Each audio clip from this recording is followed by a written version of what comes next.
We are wicked wizards demanding the resurrection of the yellowed and blackened bones of forgotten masters of horror, science fiction, fantasy, and beyond. Subscribe, comment, like, or I'll send the vampire Helen to rip your heart out. Writers, poets, songwriters, reach out to us if you want to be part of our growing pile of bones. Writing, ghostwriting services on Upwork and Fiverr. We've had a 98% successful completion rate for projects. Contact links below. Children of Horror, Legion of Ghouls. A Christmas Carol in prose, being a ghost story of Christmas by Charles Dickens. First written December 1843. Preface. I have endeavored in this ghostly little book to raise the ghost of an idea which shall not put my readers out of humor with themselves, with each other, with the season, or with me. May it haunt their houses pleasantly, and no one wish to lay it. Their faithful friend and servant, C.D. Stave 1. Marley's Ghost. Marley was dead to begin with. There is no doubt whatever about that. The register of his burial was signed by the clergyman, the clerk, the undertaker, and the chief mourner. Scrooge signed it, and Scrooge's name was good upon. Change for anything he chose to put his hand to. Old Marley was as dead as a doornail. Mind, I don't mean to say that I know of my own knowledge what there is particularly dead about a doornail. I might have been inclined myself to regard a coffin nail as the deadest piece of ironmongery in the trade. But the wisdom of our ancestors is in the simile, and my unhallowed hands shall not disturb it, or the country's done for. You will therefore permit me to repeat emphatically that Marley was as dead as a doornail. Scrooge knew he was dead. Of course he did. How could it be otherwise? Scrooge and he were partners for I don't know how many years. Scrooge was his sole executor, his sole administrator, his sole assign, his sole residuary, legatee, his sole friend and sole mourner. And even Scrooge was not so dreadfully cut up by the sad event, but that he was an excellent man of business on the very day of the funeral, and solemnized it with an undoubted bargain. The mention of Marley's funeral brings me back to the point I started from. There is no doubt that Marley was dead. This must be distinctly understood, or nothing wonderful can come of the story I am going to relate. If we were not perfectly convinced that Hamlet's father died before the play began, there would be nothing more remarkable in his taking a stroll at night in an easterly wind upon his own ramparts than there would be in any other middle-aged gentleman rashly turning out after dark in a breezy spot, say St. Paul's churchyard, for instance, literally to astonish his son's weak mind. Scrooge never painted out old Marley's name. There it stood, years afterwards, above the warehouse door, Scrooge and Marley. The firm was known as Scrooge and Marley. Sometimes people knew to the business called Scrooge, and sometimes Marley. But he answered to both names. It was all the same to him. Oh, but he was a tight-fisted hand at the grindstone. Scrooge, a squeezing, wrenching, grasping, scraping, clutching, covetous old sinner, hard and sharp as flint, from which no steel had ever struck out generous fire, secret and self-contained and solitary as an oyster. The cold within him froze his old features. nipped his pointed nose, shriveled his cheek, stiffened his gait, made his eyes red, his thin lips blue, and spoke out shrewdly in his grating voice. A frosty rime was on his head and on his eyebrows and his wiry chin. He carried his own low temperature always about with him. He iced his office in the dog days and didn't thaw it 1 degree at Christmas. External heat and cold had little influence on Scrooge. No warmth could warm, no wintry weather chill him, no wind that blew was bitterer than he. No falling snow was more intent upon its purpose, no pelting rain less open to entreaty. Foul weather didn't know where to have him. The heaviest rain and snow and hail and sleet could boast of the advantage over him in only one respect. They often came down handsomely, and Scrooge never did. Nobody ever stopped him in the street to say, with gladsome looks, "My dear Scrooge, how are you? When will you come to see me?" No beggars implored him to bestow a trifle. No children asked him what it was o'clock. No man or woman ever once in all his life inquired the way to such and such a place of Scrooge.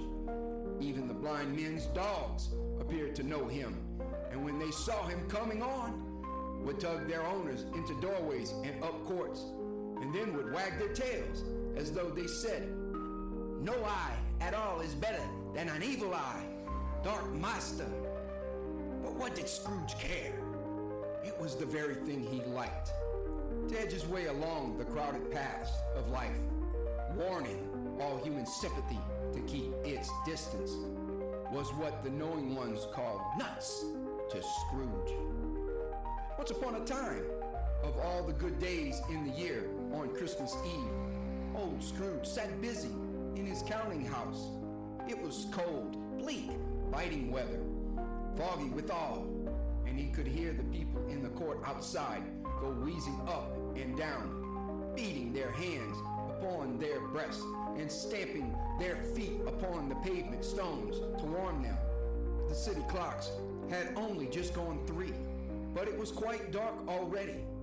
It had not been light all day, and candles were flaring in the windows of the neighboring offices like ruddy smears upon the palpable brown air. The fog came pouring in at every chink and keyhole, and was so dense without that although the court was of the narrowest, the houses opposite were mere phantoms. To see the dingy cloud come drooping down, obscuring everything, one might have thought that nature lived hard by and was brewing on a large scale. The door of Scrooge's counting house was open that he might keep his eye upon his clerk, who in a dismal little cell beyond, a sort of tank, was copying letters. Scrooge had a very small fire, but the clerk's fire was so very much smaller that it looked like one coal. But he couldn't replenish it, for Scrooge kept the coal box in his own room. And so surely as the clerk came in with the shovel, the master predicted that it would be necessary for them to part. Wherefore the clerk put on his white comforter and tried to warm himself at the candle, in which effort, not being a man of a strong imagination, he failed. "Ah, Merry Christmas, Uncle! God save you!" cried a cheerful voice. It was the voice of Scrooge's nephew, who came upon him so quickly that this was the first intimation he had of his approach. "Bow," said Scrooge. "Humbug!" He had so heated himself with rapid walking in the fog and frost, this nephew of Scrooge's, that he was all in a glow. His face was ruddy and handsome, his eyes sparkled, and his breath smoked again. "Christmas a humbug, Uncle?" said Scrooge's nephew. "You don't mean that, I am sure." "I do," said Scrooge. "Merry Christmas! What right have you to be merry? What reason have you to be merry? You're poor enough. Come then, returned the nephew gaily. What right have you to be dismal? What reason have you to be morose? You're rich enough. Scrooge, having no better answer ready on the spur of the moment, said, Bah! again, and followed it up with, Humbug! Don't be cross, uncle, said the nephew. What else can I be? Returned the uncle. When I live in such a world of fools as this, Merry Christmas! Out upon Merry Christmas! What Christmas time do you but a time for paying bills without money, a time for finding yourself a year older but not an hour richer, a time for balancing your books and having every item in them through a round dozen of months presented, dead against you. If I could work my will, said Scrooge indignantly. Every idiot who goes about with Merry Christmas on his lips should be boiled with his own pudding and buried with a stick of holly through his heart. He should. Uncle, pleaded the nephew. Nephew, returned the uncle sternly. Keep Christmas in your own way, and let me keep it in mine. Keep it, repeated Scrooge's nephew. But you don't keep it. Let me leave it alone then, said Scrooge. Much good may it do you? Much good has it ever done you? There are many things from which I might have derived good, by which I have not profited, I dare say, returned the nephew.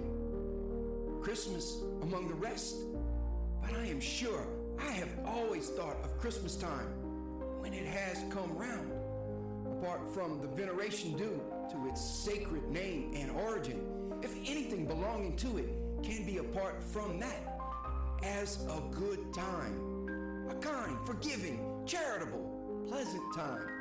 The only time I know of in the long calendar of the year when men and women seem by one consent to open their shut-up hearts freely and to think of people below them as if they really were fellow passengers to the grave, and not another race of creatures bound on other journeys. And therefore, uncle, though it has never put a scrap of gold or silver in my pocket, I believe that it has done me good and will do me good, and I say, God bless it. The clerk in the tank involuntarily applauded. Becoming immediately sensible of the impropriety, he poked the fire and extinguished the last frail spark forever. Let me hear another sound from you, said Scrooge, and you'll keep your Christmas by losing your situation.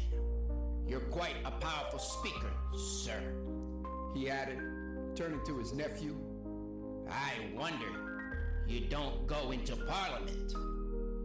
Don't be angry, Uncle. Come, dine with us tomorrow.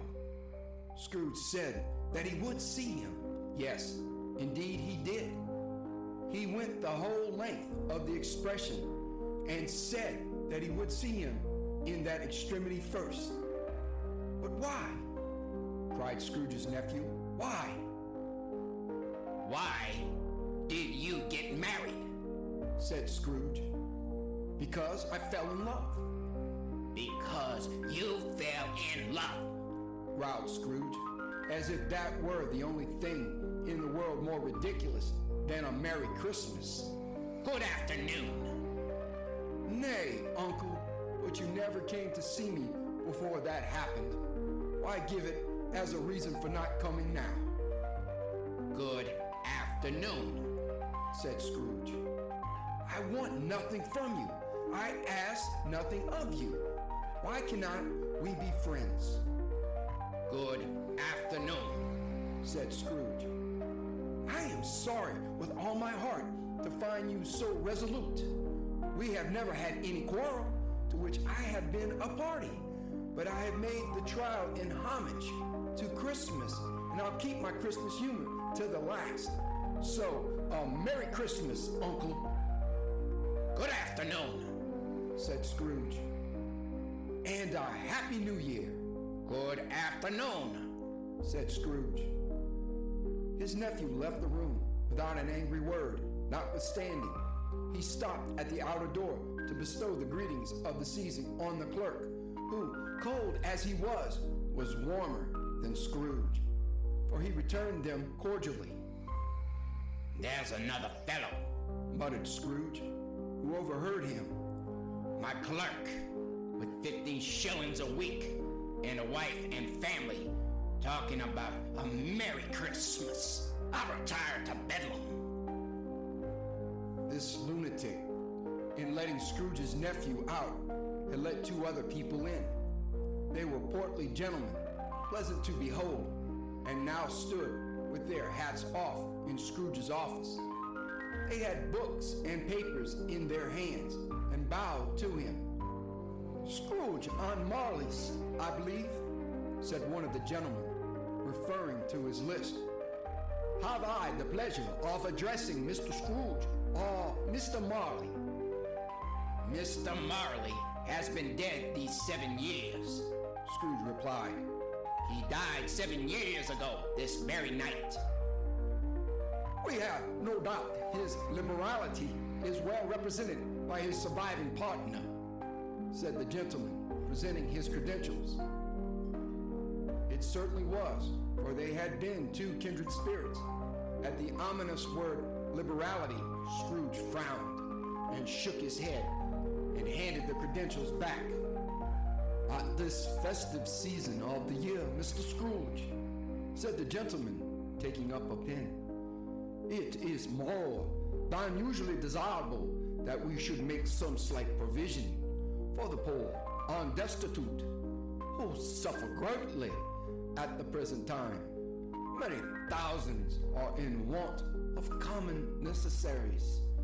Hundreds of thousands are in want of common comforts, sir. Are there no prisons? Asked Scrooge. Plenty of prisons, said the gentleman, laying down the pen again. And the union workhouses? Demanded Scrooge. Are they still in operation? They are still, returned the gentleman. I wish I could say they were not. The treadmill and the poor law are in full vigor then, said Scrooge. Both very busy, sir. Oh, I was afraid from what you said at first that something had occurred to stop them in their useful course, said Scrooge. I'm very glad to hear it. Under the impression that they scarcely furnish Christian cheer of mind or body to the multitude, returned the gentleman, a few of us are endeavoring to raise a fund to buy the poor some meat and drink and means of warmth. We choose this time because it is a time of all others when want is keenly felt and abundance rejoices. What shall I put you down for? Nothing, Scrooge replied. You wish to be anonymous? I wish to be left alone, said Scrooge. Since you asked me what I wish, gentlemen, that is my answer.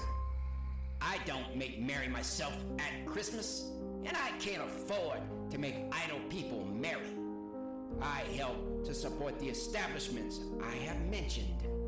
They cost enough, and those who are badly off must go there. Many can't go there, and many would rather die. If they would rather die, said Scrooge, they had better do it and decrease the surplus population. Besides, excuse me, I don't know that. But you might know it, observed the gentleman.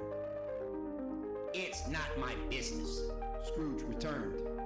It's enough for a man to understand his own business and not to interfere with other people's. Mine occupies me constantly. Good afternoon, gentlemen. Seeing clearly that it would be useless to pursue their point, the gentleman withdrew.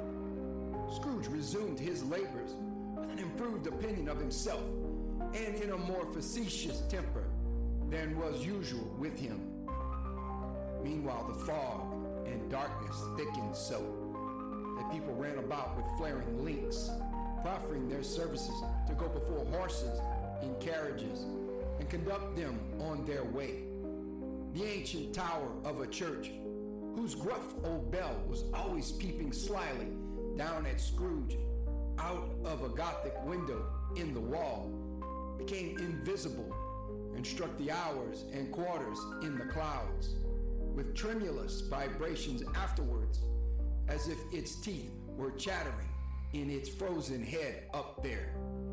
The cold became intense.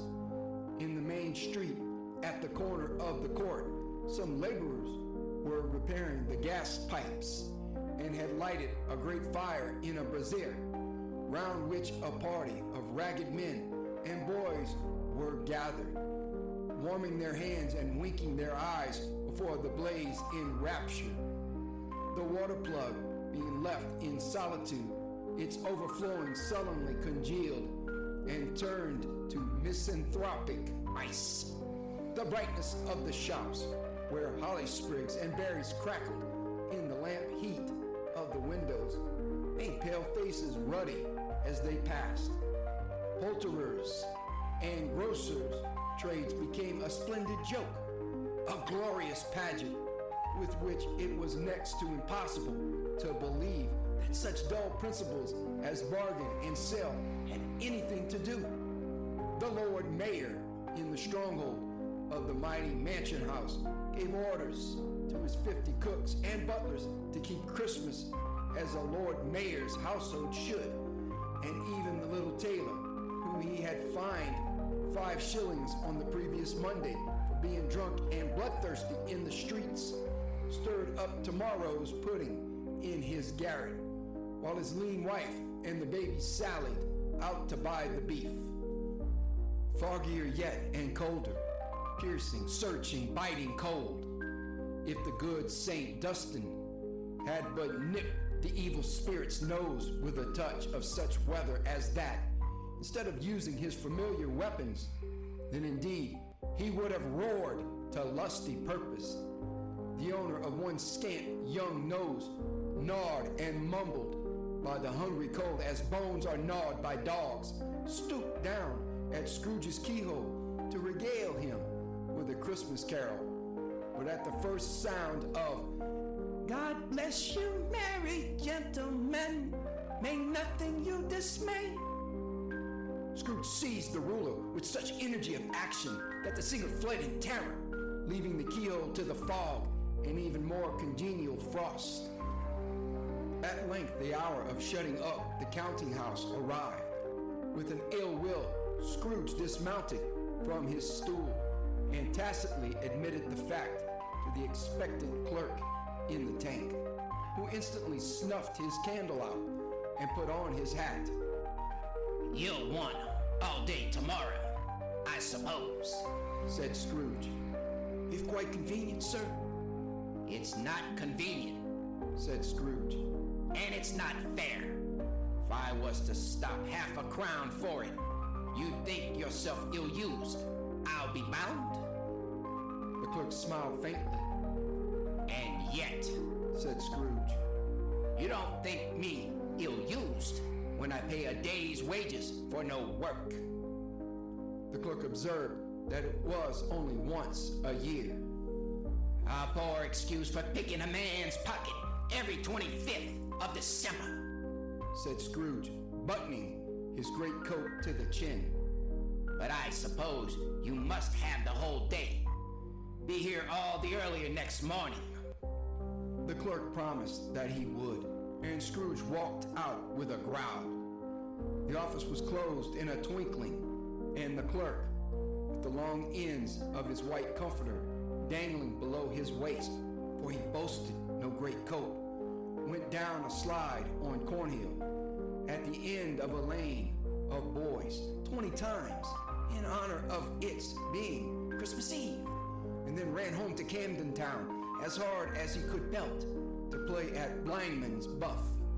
Scrooge took his melancholy dinner in his usual melancholy tavern, and having read all the newspapers and beguiled the rest of the evening with his banker's book, went home to bed.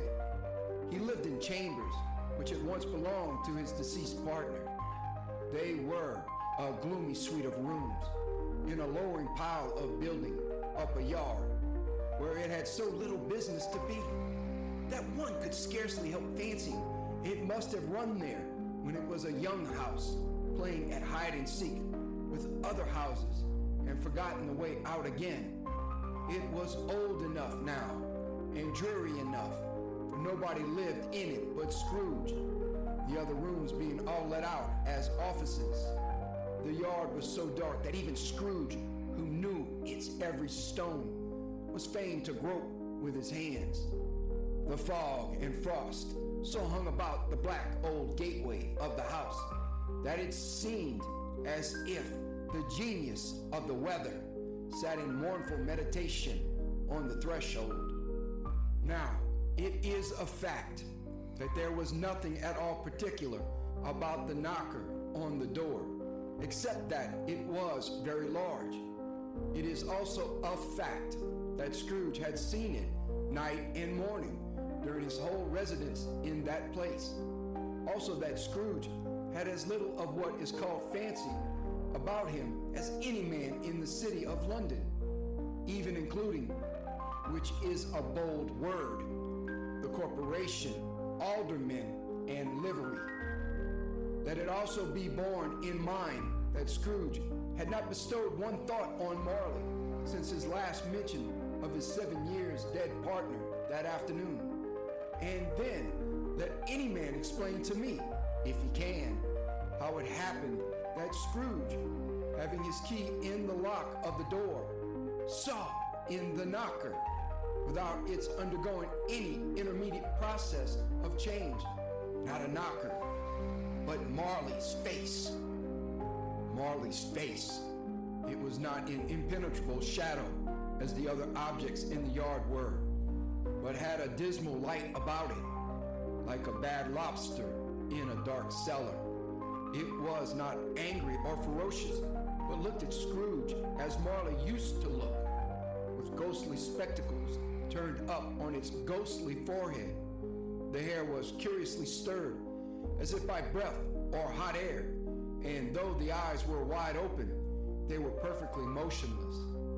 That and its livid color made it horrible, but its horror seemed to be in spite of the face and beyond its control, rather than a part of its own expression.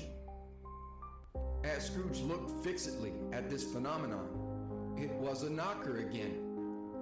To say that he was not startled, or that his blood was not conscious of a terrible sensation to which it had been a stranger from infancy, would be untrue. But he put his hand upon the key he had relinquished, turned it sturdily, walked in, and lighted his candle. He did pause with a moment's irresolution, for he shut the door, and he did look cautiously behind it first, as if he half expected to be terrified with the sight of Marley's pigtail sticking out into the hall. But there was nothing on the back of the door except the screws and nuts that held the knocker on. So he said, "Boo, boo," and closed it with a bang. The sound resounded through the house like thunder. Every room above and every cask in the wine merchant's cellars below appeared to have a separate peal of echoes of its own. Scrooge was not a man to be frightened by echoes. He fastened the door and walked across the hall and up the stairs, slowly too, trimming his candle as he went.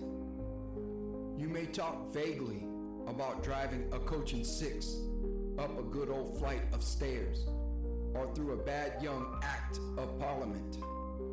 But I mean to say, you might have got a hearse up that staircase, and taking it broadwise, with the splinter bar towards the wall and the door towards the balustrades, and done it easy. There was plenty of width for that, and room to spare, which is perhaps the reason why Scrooge thought he saw a locomotive hearse going on before him in the gloom. Half a dozen gas lamps out of the street wouldn't have lighted the entry too well, so you may suppose that it was pretty dark with Scrooge's dip. Up Scrooge went, not caring a button for that. Darkness is cheap, and Scrooge liked it. But before he shut his heavy door, he walked through his rooms to see that all was right. He had just enough recollection of the face to desire to do that. Sitting room, bedroom, lumber room, all as they should be. Nobody under the table, nobody under the sofa. A small fire in the grate, spoon and basin ready, and the little saucepan of gruel. Scrooge had a cold in his head. Upon the hob, nobody under the bed, nobody in the closet, nobody in his dressing gown, which was hanging up in a suspicious attitude against the wall. Lumber room as usual. Old fire guard, old shoes, 2 fish baskets, washing stand on 3 legs, and a poker.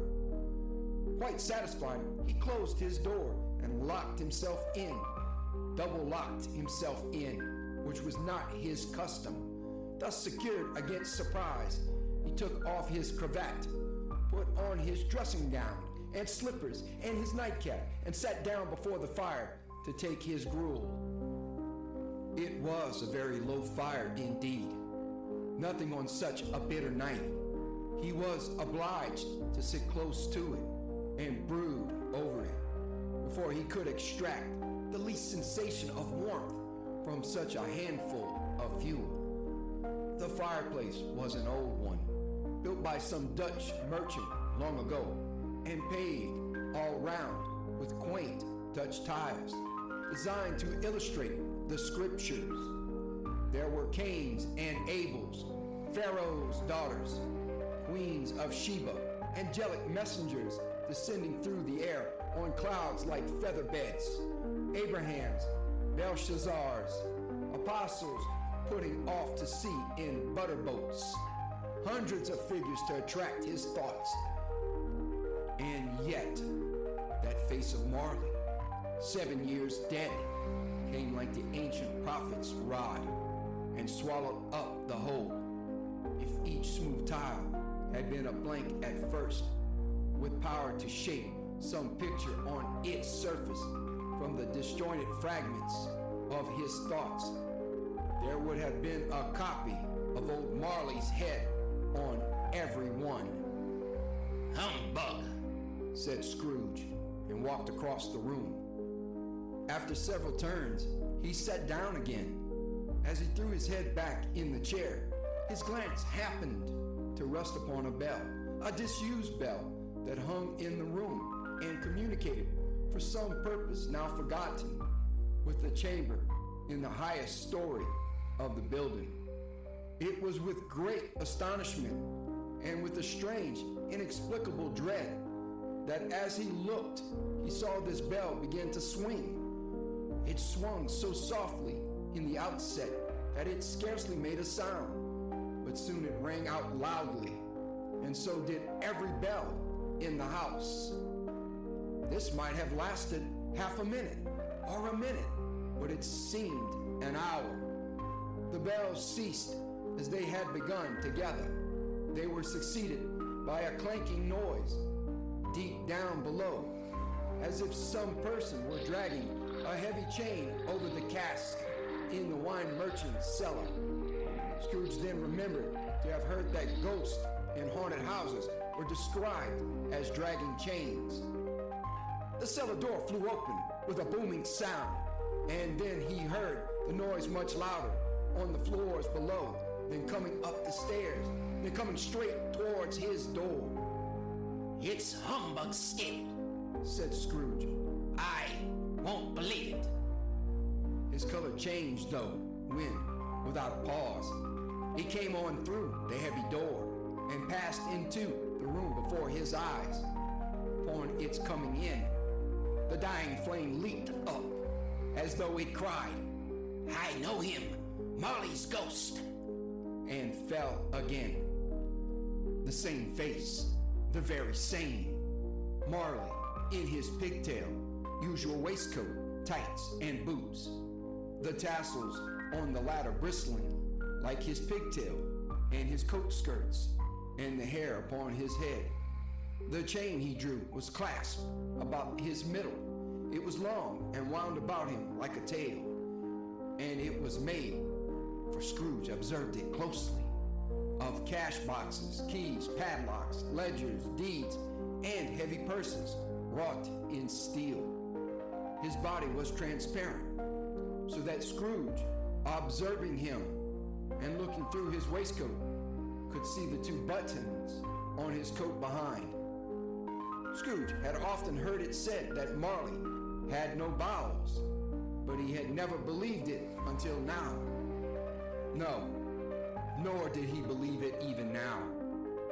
Though he looked the phantom through and through, and saw it standing before him, though he felt the chilling influence of its death-cold eyes, and marked the very texture of the folded kerchief bound about its head and chin, which wrapper he had not observed before, he was still incredulous and fought against his senses.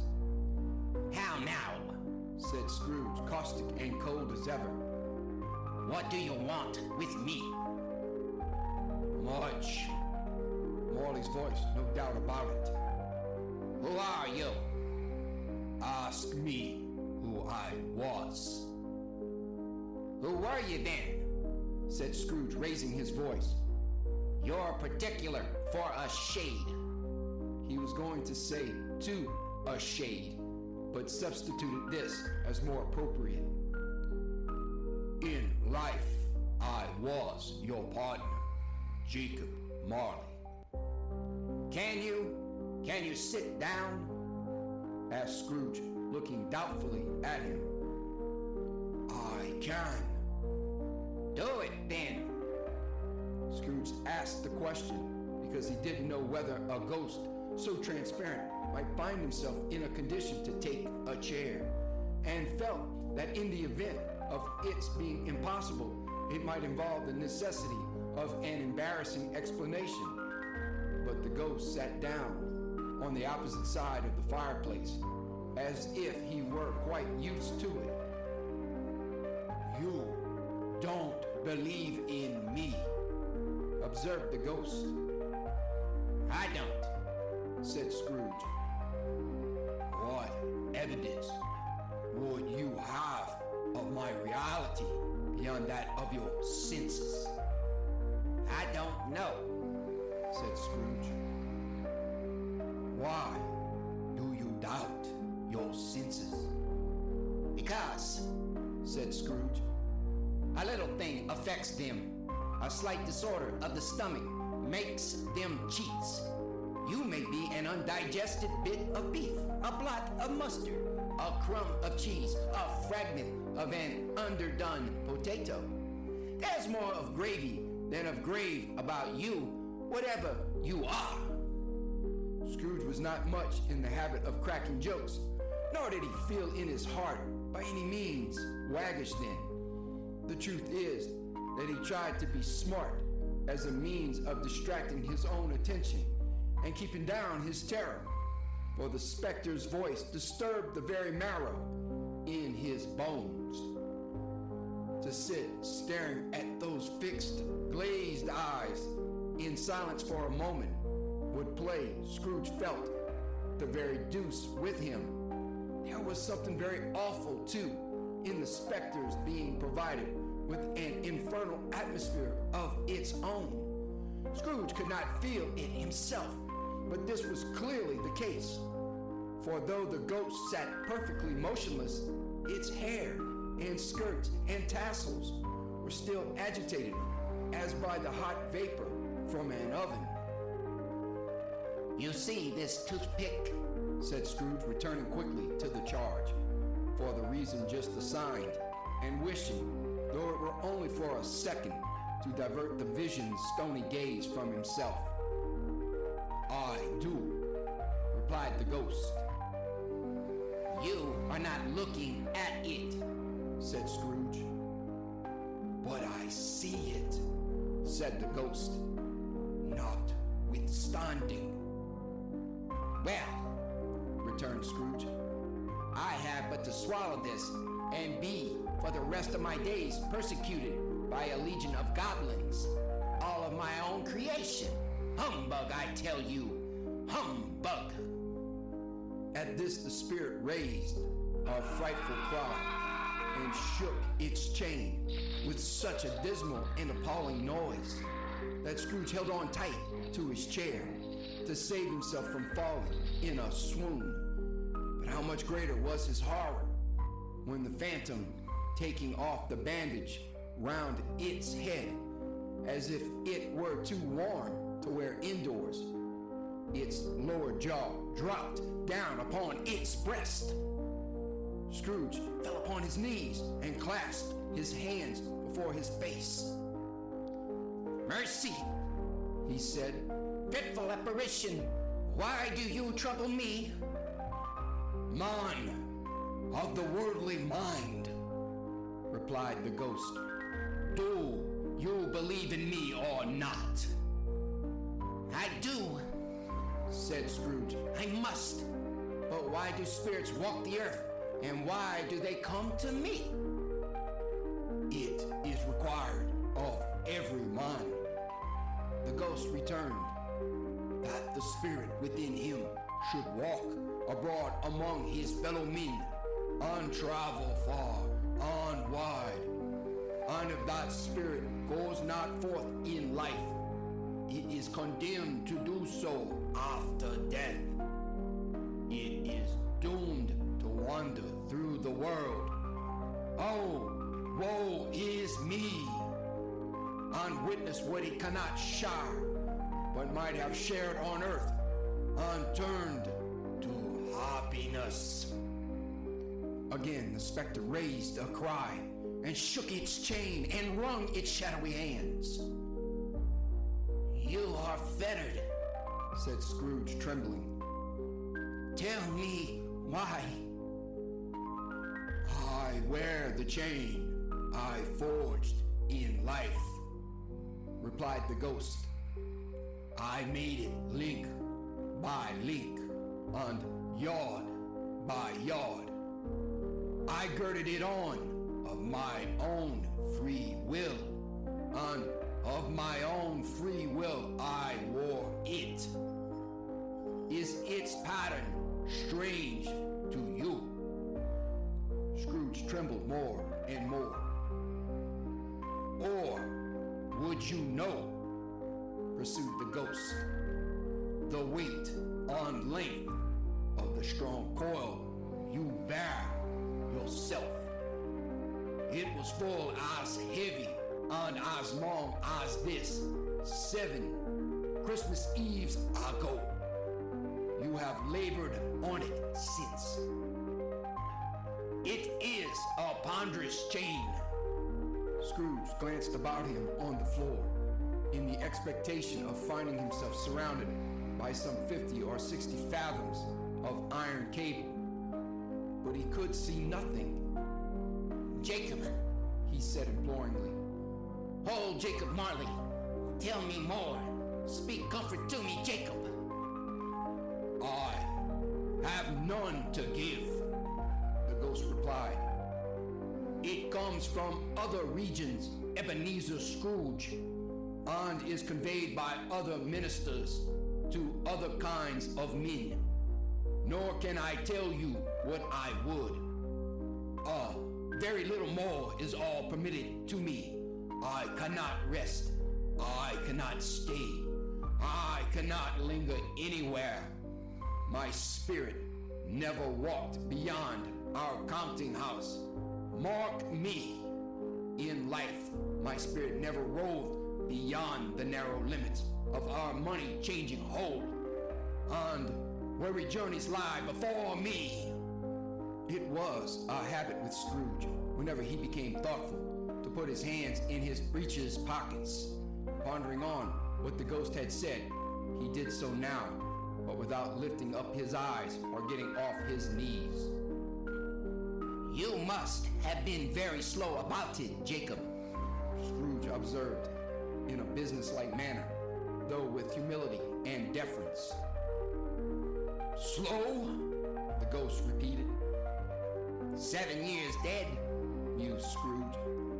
and traveling all the time. The whole time, said the ghost. No rest, no peace. Incessant torture of remorse.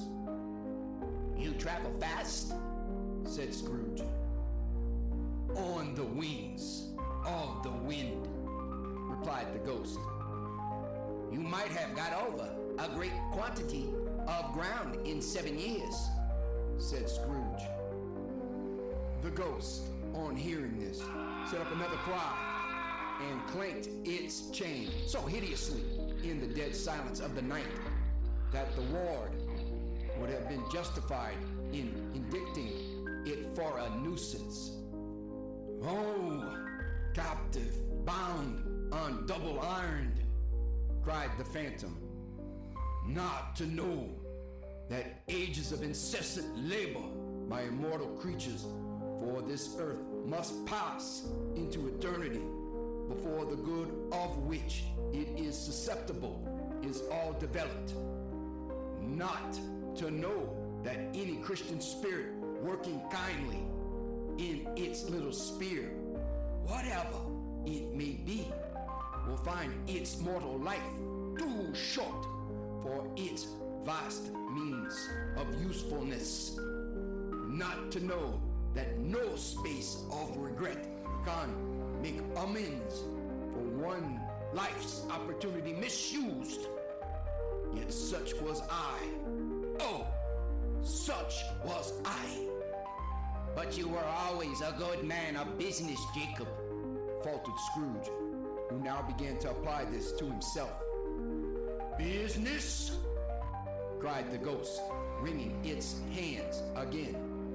Mankind was my business. The common welfare was my business. Charity, mercy, forbearance, and benevolence were all my business. The dealings of my trade were but a drop of water in the comprehensive ocean of my business.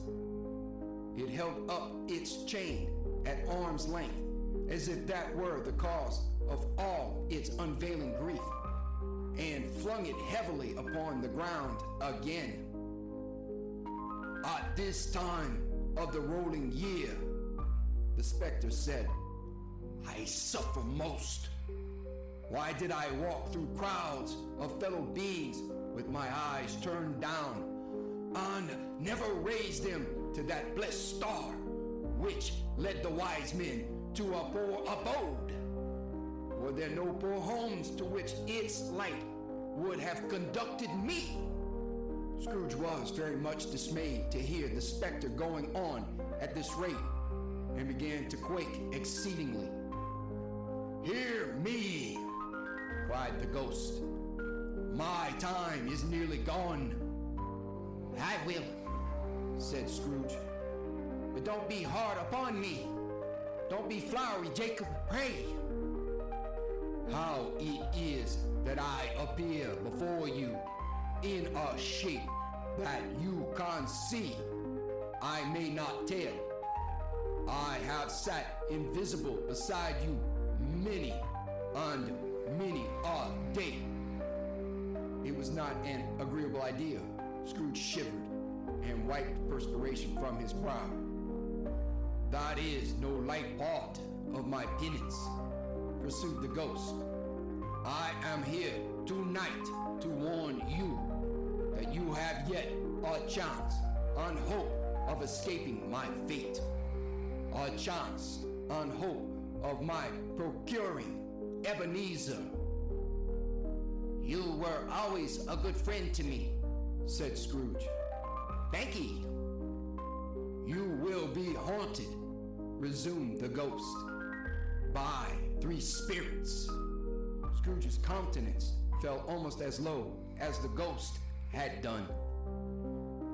Is that the chance and hope you mentioned, Jacob? He demanded in a faltering voice. It is.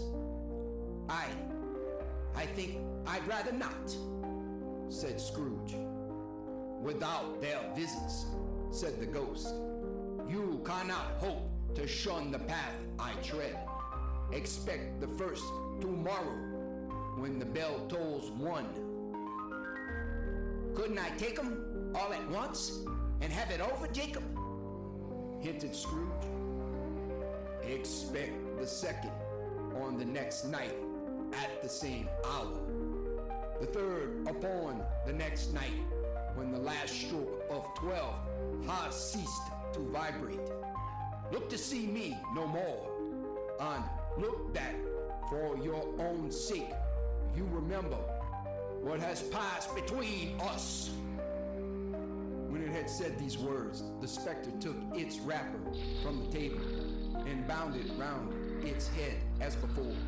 Scrooge knew this by the smart sound its teeth made when the jaws were brought together by the bandage. He ventured to raise his eyes again and found his supernatural visitor confronting him in an erect attitude with its chain wound over and about its arm. The apparition walked backward from him, and at every step it took, the window raised itself a little, so that when the specter reached it, it was wide open. It beckoned Scrooge to approach, which he did. When they were within 2 paces of each other, Marley's ghost held up its hand, warning him to come no nearer. Scrooge stopped. Not so much in obedience as in surprise and fear, for on the raising of the hand, he became sensible of confused noises in the air, incoherent sounds of lamentation and regret, wailings inexpressibly sorrowful and self-accusatory. The specter, after listening for a moment, joined in the mournful dirge and floated out upon the bleak, dark night. Scrooge followed to the window. Desperate in his curiosity, he looked out. The air was filled with phantoms, wandering hither and thither in restless haste, and moaning as they went. Every one of them wore chains, like Marley's ghost. Some few, they might be guilty governments, were linked together. None were free. Many had been personally known to Scrooge in their lives. He had been quite familiar with one old ghost in a white waistcoat with a monstrous iron safe attached to its ankle, who cried piteously at being unable to assist a wretched woman with an infant whom it saw below upon a doorstep.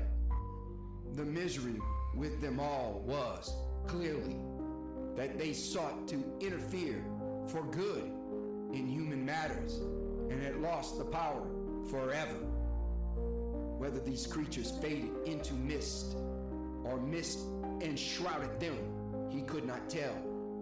But they and their spirit voices faded together, and the night became as it had been when he walked home. Scrooge closed the window and examined the door by which the ghost had entered. It was double locked, as he had locked it with his own hands, and the bolts were undisturbed. He tried to say, Humbug! but stopped at the first syllable, and being from the emotion he had undergone, or the fatigues of the day, or his glimpse of the invisible world, or the dull conversation of the ghost, or the lateness of the hour, much in need of repose, went straight to bed without undressing, and fell asleep upon the instant. A Christmas Carol by Charles Dickens. Stave 2. The first of the three spirits. When Scrooge awoke, it was so dark that looking out of bed, he could scarcely distinguish the transparent window from the opaque walls of his chamber. He was endeavoring to pierce the darkness with his ferret eyes when the chimes of a neighboring church struck the 4 quarters, so he listened for the hour. To his great astonishment, the heavy bell went on from 6 to 7, and from 7 to 8, and regularly up to 12, then stopped. 12! It was past 2 when he went to bed. The clock was wrong. An icicle must have got into the works. 12? He touched the spring of his repeater to correct this most preposterous clock. Its rapid little pulse beat 12 and stopped. Why, it isn't possible, said Scrooge. that I can have slept through a whole day and far into another night. It isn't possible that anything has happened to the sun. And this is 12 at noon. The idea being an alarming one, he scrambled out of bed and groped his way to the window. He was obliged to rub the frost off with the sleeve of his dressing gown before he could see anything, and could see very little then.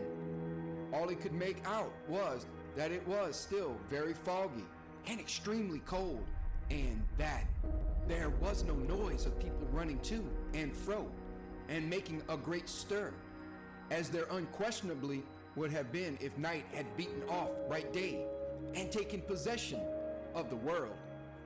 This was a great relief, because 3 days after sight of this first of exchange paid to Mr. Ebenezer Scrooge, or his order, and so forth, would have become a mere United States security if there were no days to count by.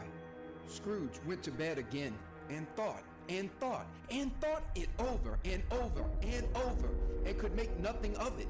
The more he thought, the more perplexed he was, and the more he endeavored not to think, the more he thought. Wally's ghost bothered him exceedingly. Every time he resolved within himself, after mature inquiry, that it was all a dream, his mind flew back again, like a strong spring released to its first position, and presented the same problem to be worked all through. was in a dream or not. Scrooge lay in this state until the chime had gone 3 quarters more, when he remembered, on a sudden, that the ghost had warned him of a visitation when the bell tolled 1. He resolved to lie awake until the hour was past, and considering that he could no more go to sleep than go to heaven, this was perhaps the wisest resolution in his power. The quarter was so long that he was more than once convinced he must have sunk into a doze unconsciously and missed the clock. At length, it broke upon his listening ear. Ding dong! A quarter past. Said Scrooge, counting. Ding dong! Half past. Said Scrooge. Ding dong. A quarter to it. Said Scrooge. Ding dong. The hour itself. Said Scrooge triumphantly. And nothing else.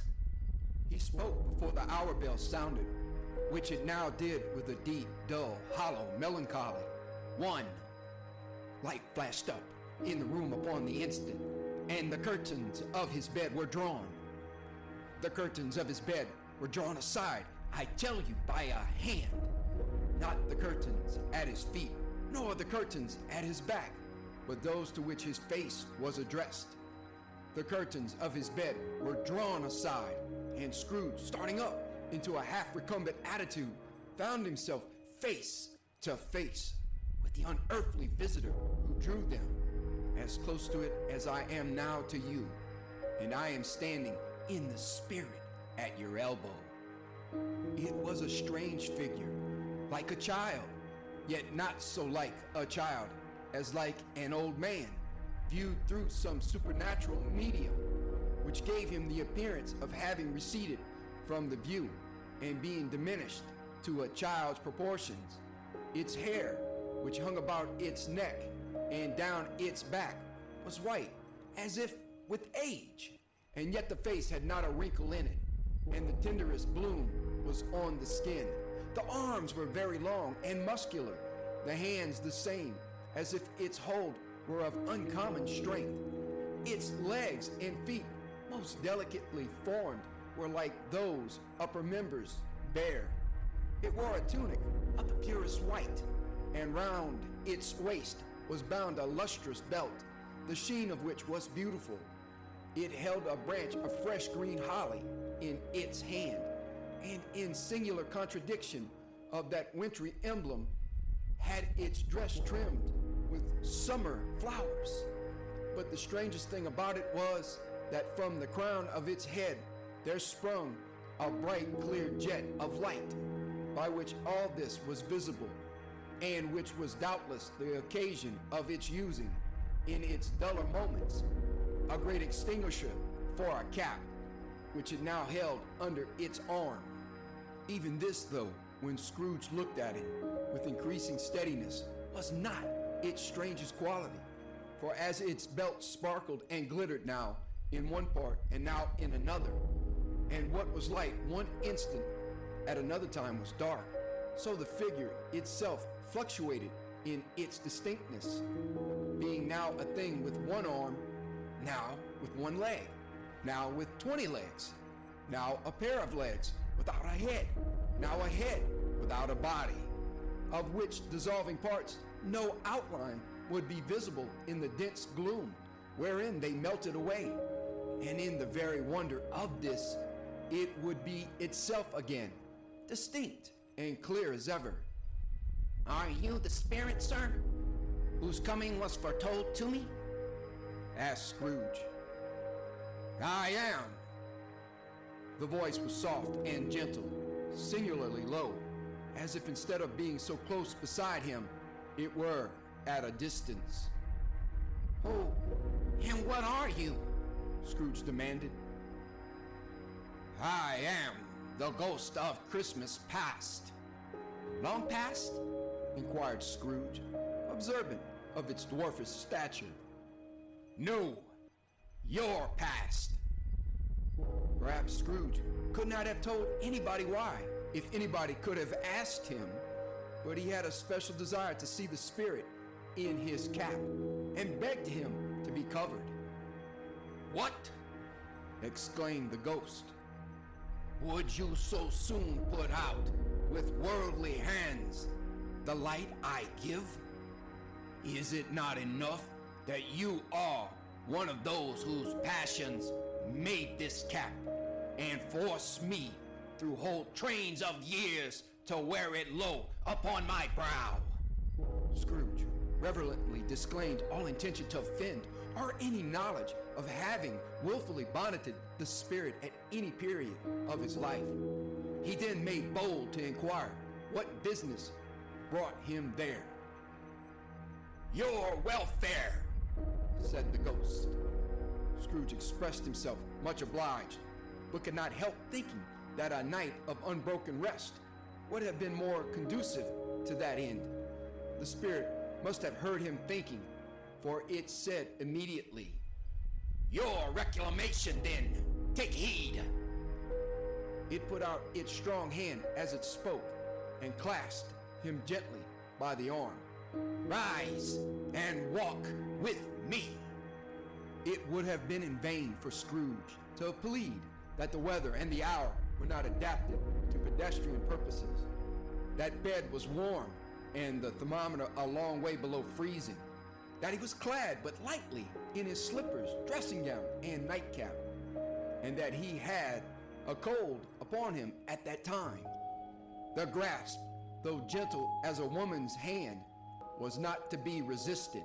He rose, but finding that the spirit made towards the window, clasped his robe in supplication. I am a mortal, Scrooge remonstrated, and liable to fall. Bear but a touch of my hand there, said the spirit, laying it upon his heart, and you shall be upheld in more than this. As the words were spoken, they passed through the wall and stood upon an open country road with fields on either hand. The city had entirely vanished. Not a vestige of it was to be seen. The darkness and the mist had vanished with it, for it was a clear, cold winter day with snow upon the ground. Good heaven, Said Scrooge, clasping his hands together as he looked about him. I was bred in this place. I was a boy here. The spirit gazed upon him mildly. Its gentle touch, though it had been light and instantaneous, appeared still present to the old man's sense of feeling. He was conscious of 1,000 odors floating in the air, each one connected with 1,000 thoughts and hopes and joys and cares long, long forgotten. Your lip is trembling, said the ghost. And what is that upon your cheek? Scrooge muttered with an unusual catching in his voice that it was a pimple, and begged the ghost to lead him where he would. You recollect the way? Inquired the spirit. Remember it, Cried Scrooge with fervor. I could walk it blindfold. Strange to have forgotten it for so many years, observed the ghost. Let us go on. They walked along the road, Scrooge recognizing every gate and post and tree, until a little market town appeared in the distance, with its bridge, its church, and winding river. Some shaggy ponies now were seen trotting towards them, with boys upon their backs, who called to other boys in country gigs and carts driven by farmers. All these boys were in great spirits and shouted to each other until the broad fields were so full of merry music that the crisp air laughed to hear it. These are but shadows of the things that have been, said the ghost. They have no consciousness of us. The jocund travelers came on, and as they came, Scrooge knew and named them every one. Why was he rejoiced beyond all bounds to see them? Why did his cold eye glisten and his heart leap up as they went past? Why was he filled with gladness when he heard them give each other Merry Christmas as they parted at crossroads and byways for their several homes? What was Merry Christmas to Scrooge? Out upon Merry Christmas, what good had it ever done to him? The school is not quite deserted, said the ghost. A solitary child, neglected by his friends, is left there still. Scrooge said he knew it, and he sobbed. They left the high road by a well-remembered lane and soon approached a mansion of dull red brick with a little weathercock-surmounted cupola on the roof and a bell hanging in it. It was a large house, but one of broken fortunes, for the spacious offices were little used. Their walls were damp and mossy, their windows broken, and their gates decayed. Fowls clucked and strutted in the stables, and the coach houses and sheds were overrun with grass. Nor was it more retentive of its ancient state within, for entering the dreary hall and glancing through the open doors of many rooms, they found them poorly furnished, cold, and vast. There was an earthy savor in the air, a chilly bareness in the place, which associated itself somehow with too much getting up by candlelight and not too much to eat. They went, the ghost and Scrooge, across the hall to a door at the back of the house. It opened before them and disclosed a long, bare, melancholy room, made barer still by lines of plain deal forms and desks. At one of these, a lonely boy was reading near a feeble fire, and Scrooge sat down upon a form and wept to see his poor forgotten self as he used to be. Not a latent echo in the house, not a squeak and scuffle from the mice behind the paneling, not a drip from the half-thawed waterspout in the dull yard behind, not a sigh among the leafless boughs of one despondent poplar, not the idle swinging of an empty storehouse door No, not a clicking in the fire, but fell upon the heart of Scrooge with a softening influence and gave a freer passage to his tears. The spirit touched him on the arm and pointed to his younger self, intent upon his reading. Suddenly a man in foreign garments, wonderfully real and distinct to look at, stood outside the window with an axe stuck in his belt and leading by the bridle an ass laden with wood. Why, it's Ali Baba, Scrooge exclaimed in ecstasy. It's dear old honest Ali Baba. Yes, I know. One Christmas time, when yonder solitary child was left here all alone, he did come for the first time, just like that. Poor boy. And Valentine, said Scrooge. And his wild brother Orson. There they go. And what's his name? Who was put down in his drawers, asleep at the gate of Damascus. Don't you see him? And the Sultan's groom turned upside down by the genie. There he is upon his head. Serve him right. I'm glad of it. What business had he to be married to the princess? To hear Scrooge expending all the earnestness of his nature on such subjects in a most extraordinary voice, between laughing and crying, and to see his heightened and excited face, would have been a surprise to his business friends in the city indeed. There's the parrot, cried Scrooge. green body and yellow tail, with a thing like a lettuce growing out of the top of his head. There he is. Poor Robin Crusoe. He called him when he came home again after sailing round the island. Oh, Robin Crusoe, where have you been, Robin Crusoe? The man thought he was dreaming, but he wasn't. It was the parrot, you know. There goes Friday, running for his life to the little creek. Halloa, whoop, halloo. Then, with a rapidity of transition very foreign to his usual character, he said, in pity for his former self, Poor boy. and cried again. I wish. Scrooge muttered, putting his hand in his pocket and looking about him, after drying his eyes with his cuff. But it's too late now. What is the matter? Asked the spirit. Nothing, Said Scrooge. nothing. There was a boy singing a Christmas carol at my door last night. I should like to have given him something. That's all. The ghost smiled thoughtfully and waved its hand, saying as it did so, Let us see another Christmas. Scrooge's former self grew larger at the words, and the room became a little darker and more dirty.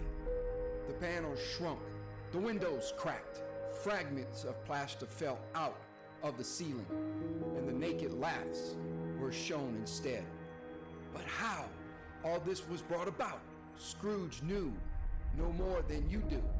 He only knew that it was quite correct, that everything had happened so, that there he was, alone again, when all the other boys had gone home for the jolly holidays.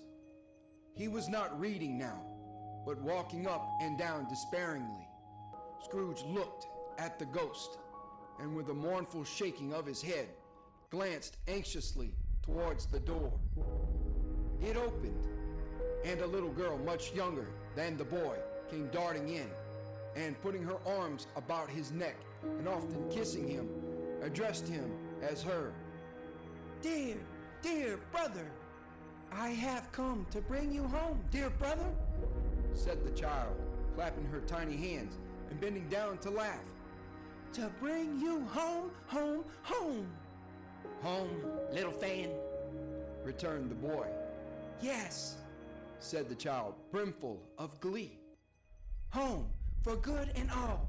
Home forever and ever. Father is so much kinder than he used to be. That home's like heaven. He spoke so gently to me one dear night when I was going to bed that I was not afraid to ask him once more if you might come home. And he said, yes, you should, and sent me in a coach to bring you. And you're to be a man, said the child, opening her eyes, and are never to come back here. But first, we're to be together all the Christmas long and have the merriest time in all the world. You are quite a woman, little fan, exclaimed the boy. She clapped her hands and laughed and tried to touch his head, but being too little, laughed again and stood on tiptoe to embrace him. Then she began to drag him in her childish eagerness towards the door, and he, nothing loath to go, accompanied her. A terrible voice in the hall cried, "Bring down Master Scrooge's box there!"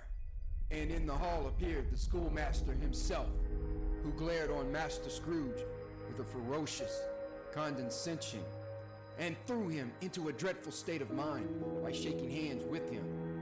He then conveyed him and his sister into the veriest old well of a shivering best parlor that ever was seen, where the maps upon the wall and the celestial and terrestrial globes in the windows were waxy with cold. Here he produced a decanter of curiously light wine and a block of curiously heavy cake, and administered installments of those dainties to the young people, at the same time sending out a meager servant to offer a glass of something to the postboy, who answered that he thanked the gentleman, but if it was the same tap as he had tasted before, he had rather not. Master Scrooge's trunk being by this time tied onto the top of the chaise, the children bade the schoolmaster goodbye right willingly, and getting into it, drove gaily down the garden sweep, the quick wheels dashing the hoarfrost and snow from off the dark leaves of the evergreens like spray. Always a delicate creature whom a breath might have withered, said the ghost. But she had a large heart. So she had, cried Scrooge. You're right. I will not gainsay it, spirit. God forbid. She died a woman, said the ghost, and had, as I think, children. One child, Scrooge returned. True, said the ghost. Your nephew. Scrooge seemed uneasy in his mind and answered briefly. Yes. Although they had but that moment left the school behind them, they were now in the busy thoroughfares of a city where shadowy passengers passed and repassed, where shadowy carts and coaches battled for the way, and all the strife and tumult of a real city were. It was made plain enough by the dressing of the shops that here too it was Christmas time again, but it was evening and the streets were lighted up. The ghost stopped at a certain warehouse door and asked Scrooge if he knew it. Know it, said Scrooge. Was I apprenticed here? They went in. At sight of an old gentleman in a Welsh wig sitting behind such a high desk that if he had been 2 inches taller, he must have knocked his head against the ceiling. Scrooge cried in great excitement, "Why, it's old Fezziwig!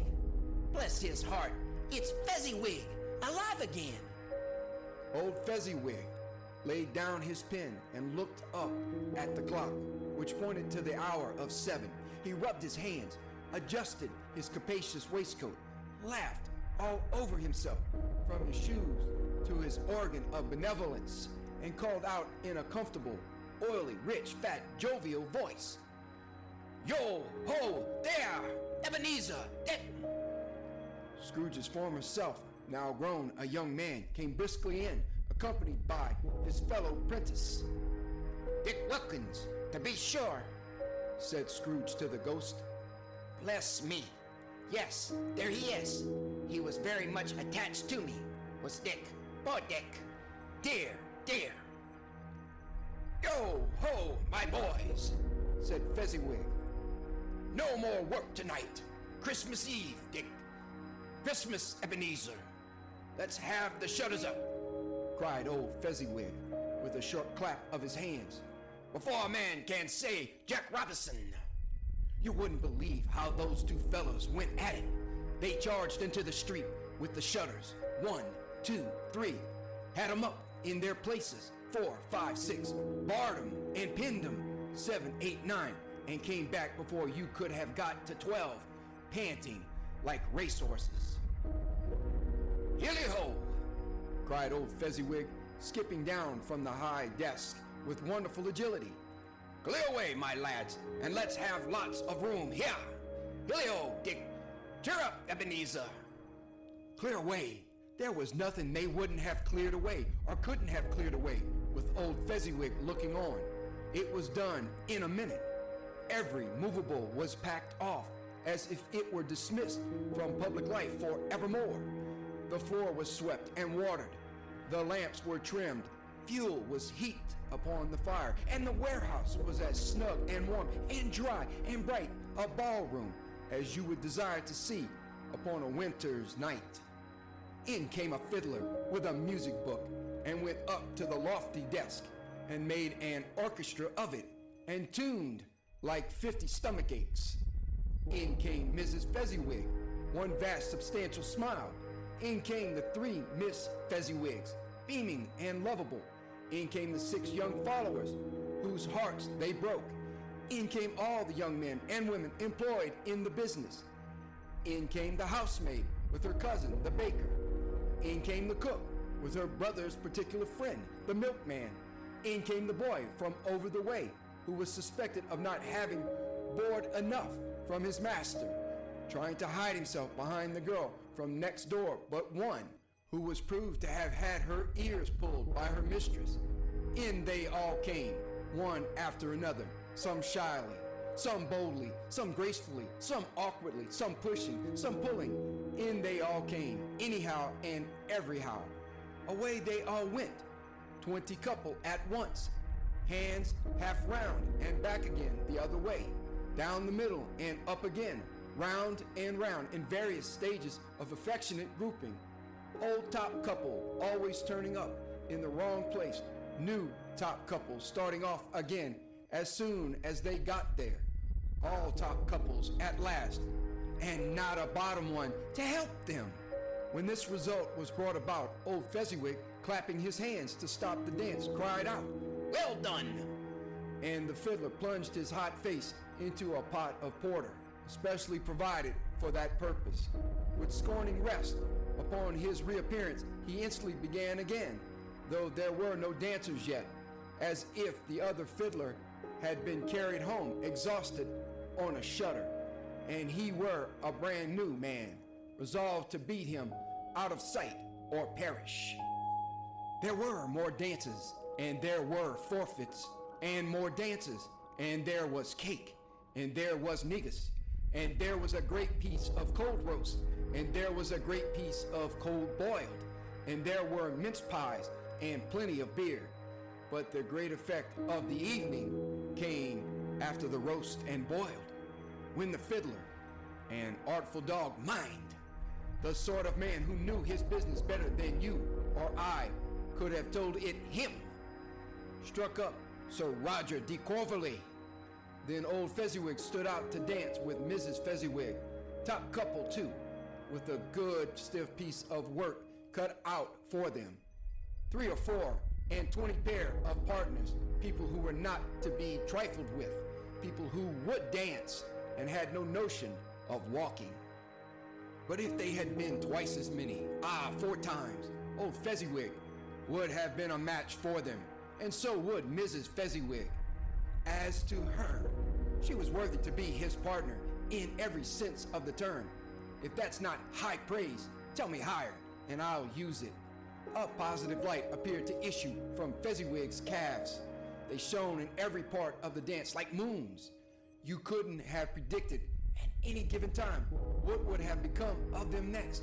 And when old Fezziwig and Mrs. Fezziwig had gone all through the dance, advance and retire, both hands to your partner, bow and curtsy, corkscrew, thread the needle, and back again to your place. Fezziwig cut so deftly that he appeared to wink with his legs and came upon his feet again without a stagger. When the clock struck 11, this domestic ball broke up. Mr. and Mrs. Fezziwig took their stations, one on either side of the door, and shaking hands with every person individually as he or she went out, wished him or her a Merry Christmas. When everybody had retired but the two prentices, they did the same to them, and thus the cheerful voices died away, and the lads were left to their beds, which were under a counter in the back shop. During the whole of this time, Scrooge had acted like a man out of his wits. His heart and soul were in the scene, and with his former self, he corroborated everything, remembered everything, enjoyed everything, and underwent the strangest agitation. It was not until now, when the bright faces of his former self and Dick were turned from them, that he remembered the ghost and became conscious that it was looking full upon him, while the light upon its head burnt very clear. "A small matter," said the ghost, "to make these silly folks so full of gratitude." "Small?" echoed Scrooge, the spirit signed to him to listen to the two apprentices, who were pouring out their hearts in praise of Fezziwig, and when he had done so, said, "Why, is it not? He has spent but a few pounds of your mortal money, 3 or 4 perhaps. Is that so much that he deserves this praise?" "It isn't that," said Scrooge, heated by the remark, and speaking unconsciously, like his former, not his latter self. "It isn't that, spirit. He has the power to render us happy or unhappy, to make our service light or burdensome, a pleasure or a toil. Say that his power lies in words and looks, in things so slight and insignificant that it is impossible to add and count them up. What then? The happiness he gives is quite as great as if it cost a fortune." He felt the spirit's glance and stopped. "What is the matter?" asked the ghost. "Nothing particular," said Scrooge. "Something, I think."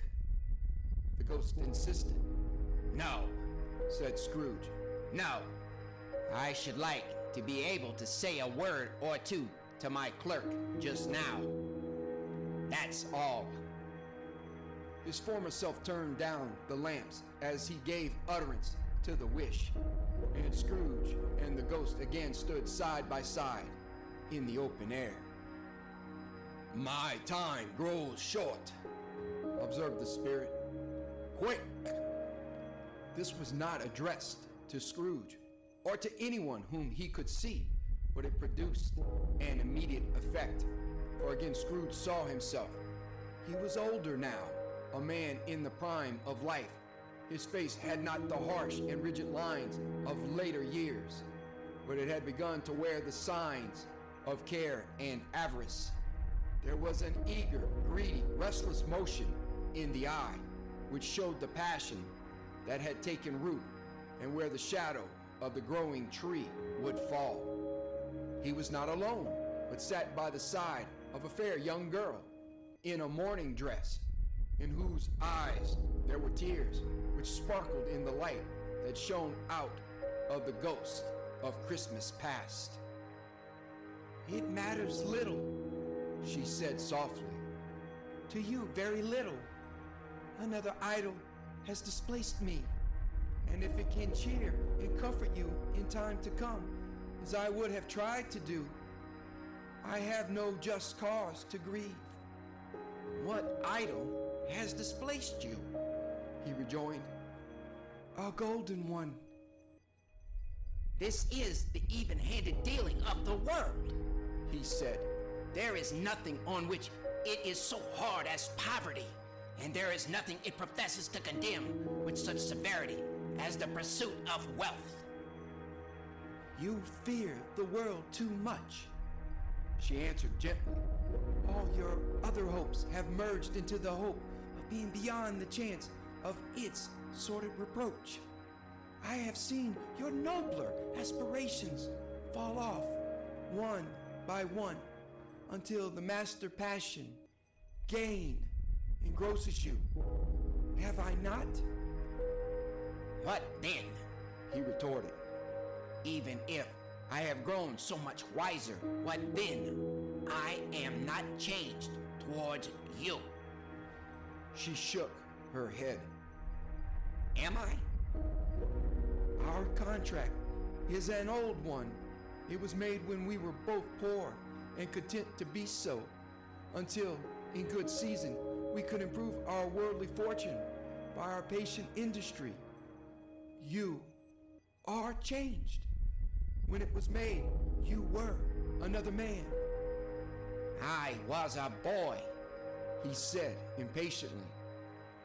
Your own feeling tells you that you were not what you are, she returned. I am that which promised happiness when we were one in heart is fraught with misery now that we are two. How often and how keenly I have thought of this, I will not say. It is enough that I have thought of it and can release you. Have I ever sought release? In words, no, never. In what then? In a changed nature, in an altered spirit, in another atmosphere of life, another hope as its great end, in everything that made my love of any worth or value in your sight. If this had never been between us, said the girl, looking mildly, but with steadiness upon him. Tell me, would you seek me out and try to win me now? Ah, no. He seemed to yield to the justice of this supposition in spite of himself, but he said with a struggle, You think not. I would gladly think otherwise if I could, she answered. Heaven knows, when I have learned a truth like this, I know how strong and irresistible it must be. But if you were free today, tomorrow, yesterday, can even I believe that you would choose a dowerless girl? You who, in your very confidence with her, weigh everything by gain, or choosing her if for a moment you were false enough to your one guiding principle to do so. Do I not know that your repentance and regret would surely follow? I do, and I release you with a full heart for the love of him you once were. He was about to speak, but with her head turned from him, she resumed. You may. The memory of what is past half makes me hope you will have pain in this, a very, very brief time, and you will dismiss the recollection of it gladly as an unprofitable dream from which it happened. Well, that you awoke.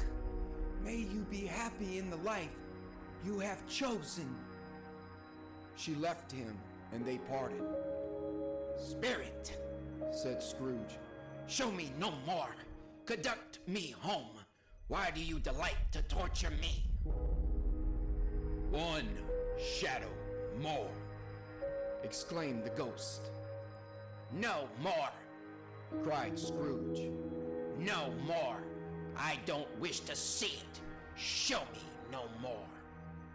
But the relentless ghost pinioned him in both his arms and forced him to observe what happened next.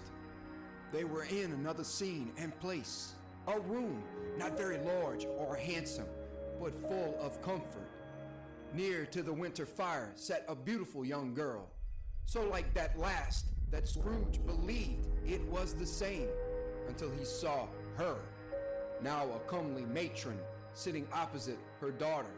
The noise in this room was perfectly tumultuous, for there were more children there than Scrooge, in his agitated state of mind, could count, and unlike the celebrated herd in the poem, they were not 40 children conducting themselves like one, but every child was conducting itself like 40.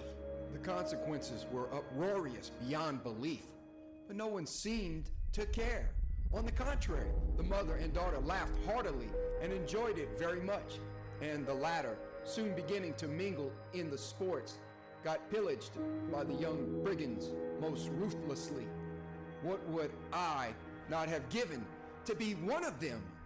Though I never could have been so rude. No, I wouldn't for the wealth of all the world have crushed that braided hair and torn it down, and for the precious little shoe I wouldn't have plucked it off, God bless my soul, to save my life. As to measuring her waist in sport as they did bold young brood, I couldn't have done it. I should have expected my arm to have grown round it for a punishment and never come straight again. And yet I should have dearly liked, I own, to have touched her lips, to have questioned her, that she might have opened them, to have looked upon the lashes of her downcast eyes and never raised a blush, to have let loose waves of hair, an inch of which would be a keepsake beyond price. In short, I should have liked, I do confess, to have had the lightest license of a child, and yet to have been man enough to know its value. But now, a knocking at the door was heard, and such a rush immediately ensued that she, with laughing face and plundered dress, was borne towards it, the center of a flushed and boisterous group, just in time to greet the father, who came home attended by a man laden with Christmas toys and presents. Then the shouting and the struggling and the onslaught that was made on the defenseless porter, the scaling him with chairs for ladders to dive into his pockets, to spoil him of brown paper parcels, hold on tight by his cravat, hug him round his neck, pommel his back, and kick his legs in irrepressible affection, the shouts of wonder and delight with which the development of every package was received, the terrible announcement that the baby had been taken in the act of putting a doll's frying pan into his mouth, and was more than suspected of having swallowed a fictitious turkey glued on a wooden platter, the immense relief of finding this a false alarm, the joy and gratitude and ecstasy, they are all indescribable alike.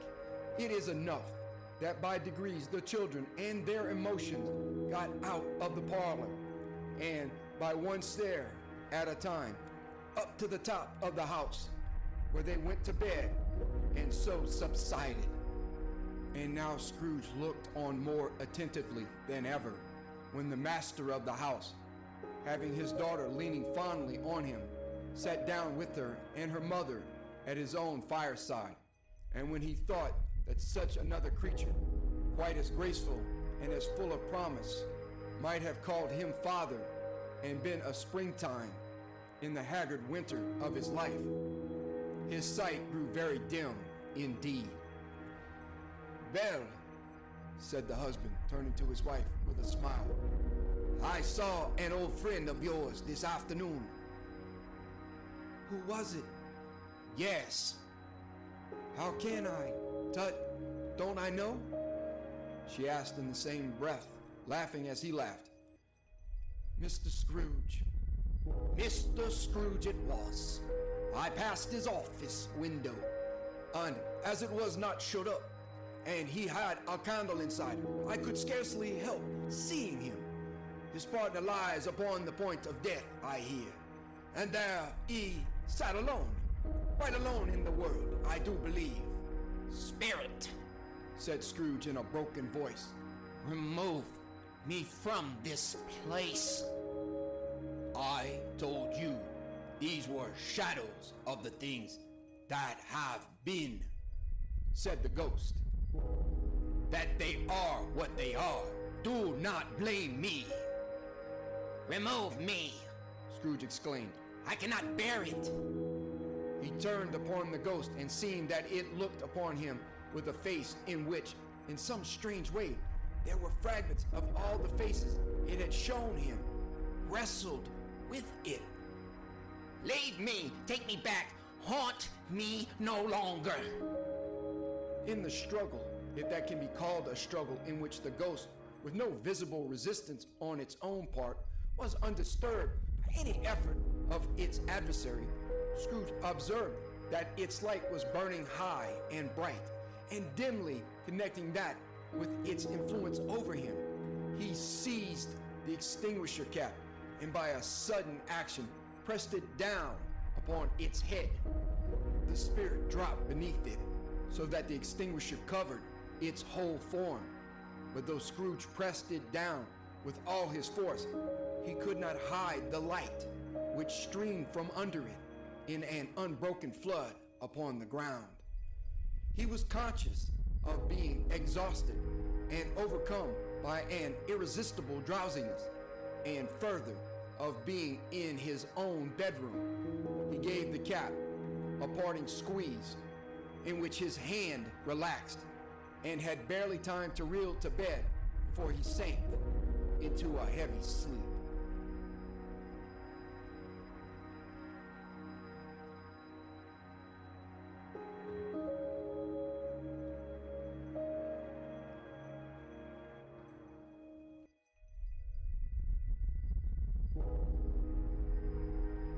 A Christmas Carol by Charles Dickens.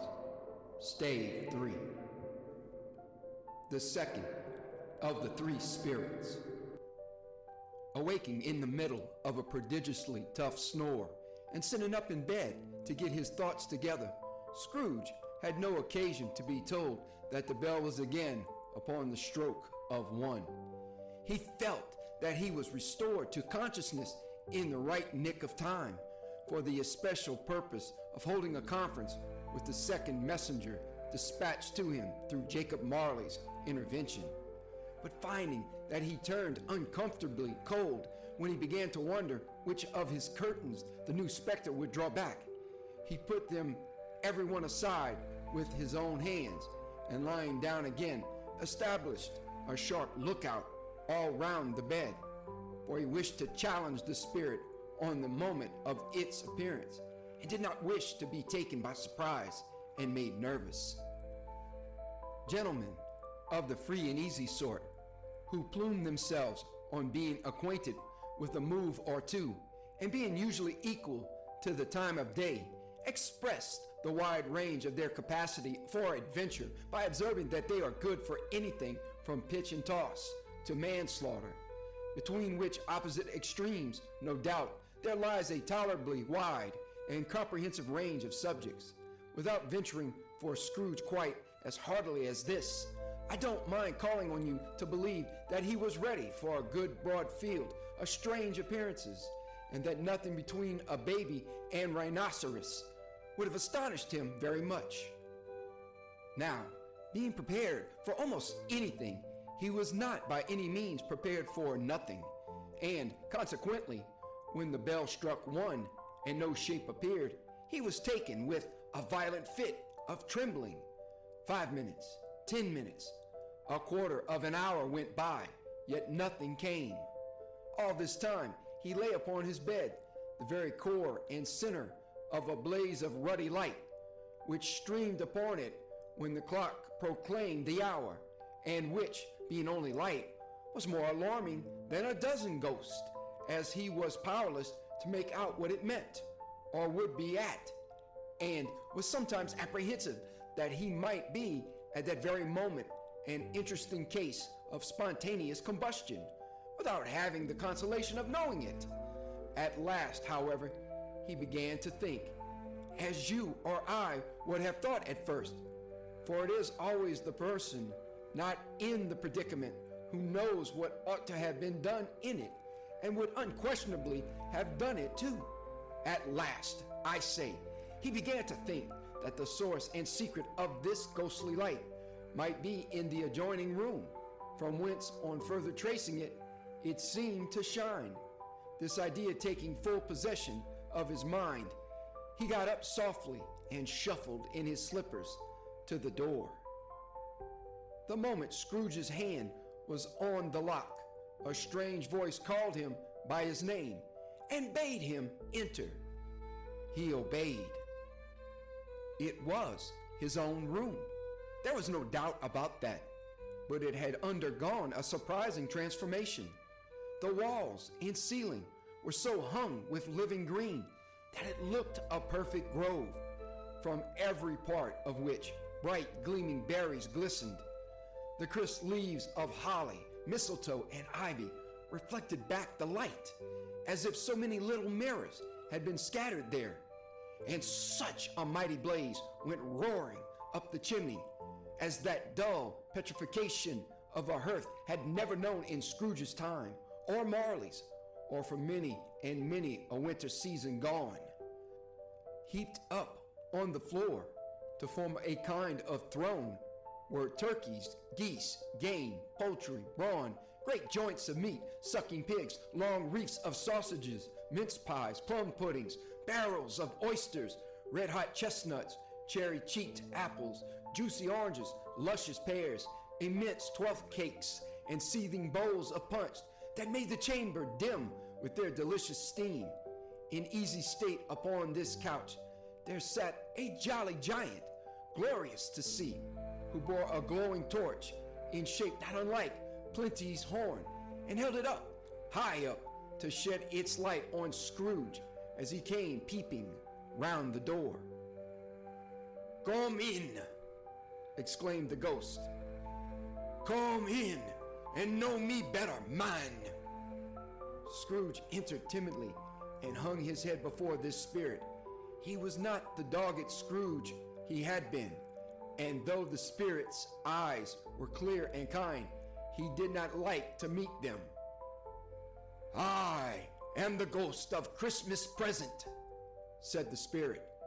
"Look upon me." Scrooge reverently did so. It was clothed in one simple green robe or mantle, bordered with white fur. This garment hung so loosely on the figure that its capacious breast was bare, as if disdaining to be warded or concealed by any artifice. Its feet, observable beneath the ample folds of the garment, were also bare, and on its head it wore no other covering than a holly wreath, set here and there with shining icicles. Its dark brown curls were long and free as its genial face, its sparkling eye, its open hand, its cheery voice, its unconstrained demeanor, and its joyful air. Girded round its middle was an antique scabbard, but no sword was in it, and the ancient sheath was eaten up with rust. "You have never seen the like of me before," exclaimed the spirit. "Never," Scrooge made answer to it. "Have never walked forth with the younger members of my family, meaning, for I am very young, my elder brothers born in these later years," pursued the phantom. "I don't think I have," said Scrooge. "I am afraid I have not. Have you had many brothers, spirit?" "More than 1,800, said the ghost. "A tremendous family to provide for," muttered Scrooge. The ghost of Christmas present rose. "Spirit," said Scrooge submissively, "conduct me where you will. I went forth last night on compulsion, and I learnt a lesson which is working now. Tonight, if you have aught to teach me, let me profit by it." "Touch my robe." Scrooge did as he was told and held it fast. Holly, mistletoe, red berries, ivy, turkeys, geese, game, poultry, brawn, meat, pigs, sausages, oysters, pies, puddings, fruit, and punch all vanished instantly. So did the room, the fire, the ruddy glow, the hour of night, and they stood in the city streets on Christmas morning, where, for the weather was severe, the people made a rough but brisk and not unpleasant kind of music in scraping the snow from the pavement in front of their dwellings and from the tops of their houses, whence it was mad delight to the boys to see it come plumping down into the road below and splitting into artificial little snowstorms. The house fronts looked black enough, and the windows blacker, contrasting with the smooth white sheet of snow upon the roofs, and with the dirtier snow upon the ground, which last deposit had been plowed up in deep furrows by the heavy wheels of carts and wagons, furrows that crossed and recrossed each other hundreds of times, where the great streets branched off and made intricate channels hard to trace in the thick yellow mud and icy water.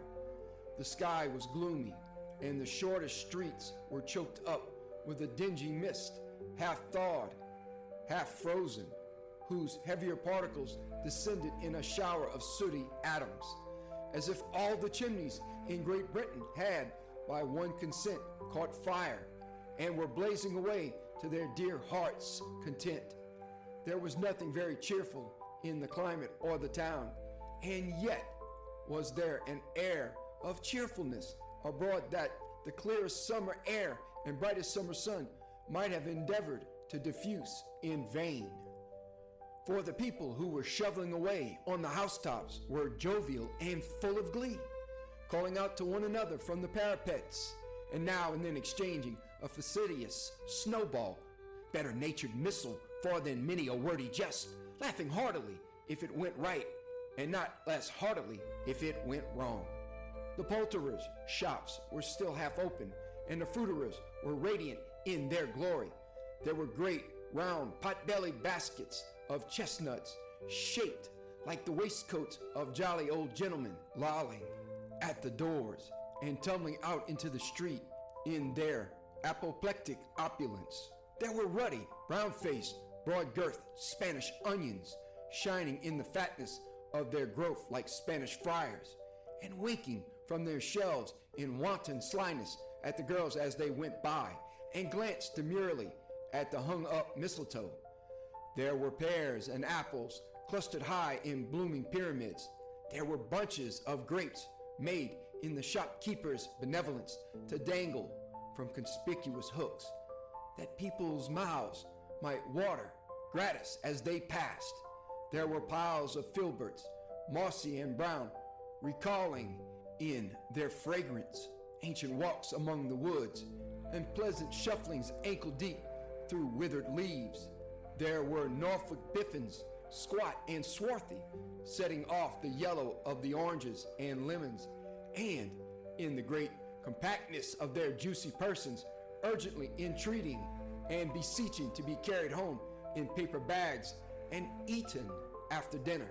The very gold and silverfish set forth among these choice fruits in a bowl, though members of a dull and stagnant-blooded race, appeared to know that there was something going on, and to a fish went gasping round and round their little world in slow and passionless excitement. The grocers, oh, the grocers, nearly closed, with perhaps 2 shutters down or 1. But through those gaps, such glimpses, it was not alone that the scales descending on the counter made a merry sound, or that the twine and roller parted company so briskly, or that the canisters were rattled up and down like juggling tricks, or even that the blended scents of tea and coffee were so grateful to the nose, or even that the raisins were so plentiful and rare, the almonds so extremely white, the sticks of cinnamon so long and straight, the other spices so delicious, the candied fruit so caked and spotted with molten sugar as to make the coldest lookers-on feel faint and subsequently bilious. Nor was it that the figs were moist and pulpy, or that the French plums blushed in modest tartness from their highly decorated boxes, or that everything was good to eat and in its Christmas dress. But the customers were all so hurried and so eager in the hopeful promise of the day that they tumbled up against each other at the door, crashing their wicker baskets wildly, and left their purchases upon the counter, and came running back to fetch them, and committed hundreds of the like mistakes in the best humor possible, while the grocer and his people were so frank and fresh that the polished hearts with which they fastened their aprons behind might have been their own, worn outside for general inspection and for Christmas dogs to peck at, if they chose. But soon the steeples called good people all to church and chapel, and away they came, flocking through the streets in their best clothes and with their gayest faces. And at the same time there emerged from scores of by-streets, lanes, and nameless turnings, innumerable people carrying their dinners to the bakers' shops. The sight of these poor revelers appeared to interest the spirit very much, for he stood with Scrooge beside him in a baker's doorway, and taking off the covers as their bearers passed, sprinkled incense on their dinners from his torch. And it was a very uncommon kind of torch, for once or twice when there were angry words between some dinner carriers who had jostled each other, he shed a few drops of water on them from it, and their good humor was restored directly, for they said it was a shame to quarrel upon Christmas Day. And so it was. God love it, so it was. In time, the bells ceased, and the bakers were shut up, and yet there was a genial shadowing forth of all these dinners and the progress of their cooking in the thawed blotch of wet above each baker's oven, where the pavement smoked as if its stones were cooking too. Is there a peculiar flavor in what you sprinkle from your torch? Asked Scrooge. There is, my own. Would it apply to any kind of dinner on this day? Asked Scrooge. To any kindly given, to a poor one most. Why to a poor one most? Asked Scrooge. Because it needs it most. Spirit, said Scrooge after a moment's thought. I wonder you, of all the beings in the many worlds about us, should desire to cramp these people's opportunities of innocent enjoyment. I? Cried the spirit. You would deprive them of their means of dining every seventh day, often the only day on which they can be said to dine at all, said Scrooge. Wouldn't you? I? Cried the spirit. You seek to close these places on the seventh day, said Scrooge. And it comes to the same thing. I seek, exclaimed the spirit. Forgive me if I am wrong. It has been done in your name, or at least in that of your family, said Scrooge. There are some upon this earth of yours, returned the spirit, who lay claim to know us, and who do their deeds of passion, pride, ill will, hatred, envy, bigotry, and selfishness in our name, who are as strange to us and all our kith and kin, as if they had never lived. Remember that, and charge their doings on themselves, not us. Scrooge promised that he would, and they went on invisible, as they had been before, into the suburbs of the town. It was a remarkable quality of the ghost, which Scrooge had observed at the baker's, that, notwithstanding his gigantic size, he could accommodate himself to any place with ease, and that he stood beneath a low roof quite as gracefully and like a supernatural creature as it was possible he could have done in any lofty hall. And perhaps it was the pleasure the good spirit had in showing off this power of his, or else it was his own kind, generous, hearty nature, and his sympathy with all poor men that led him straight to Scrooge's clerks. For there he went, and took Scrooge with him, holding to his robe. And on the threshold of the door the spirit smiled, and stopped to bless Bob Cratchit's dwelling with the sprinkling of his torch. Think of that! Bob had but 15 bob a week himself. He pocketed on Saturdays but 15 copies of his Christian name, and yet the ghost of Christmas present blessed his four-roomed house.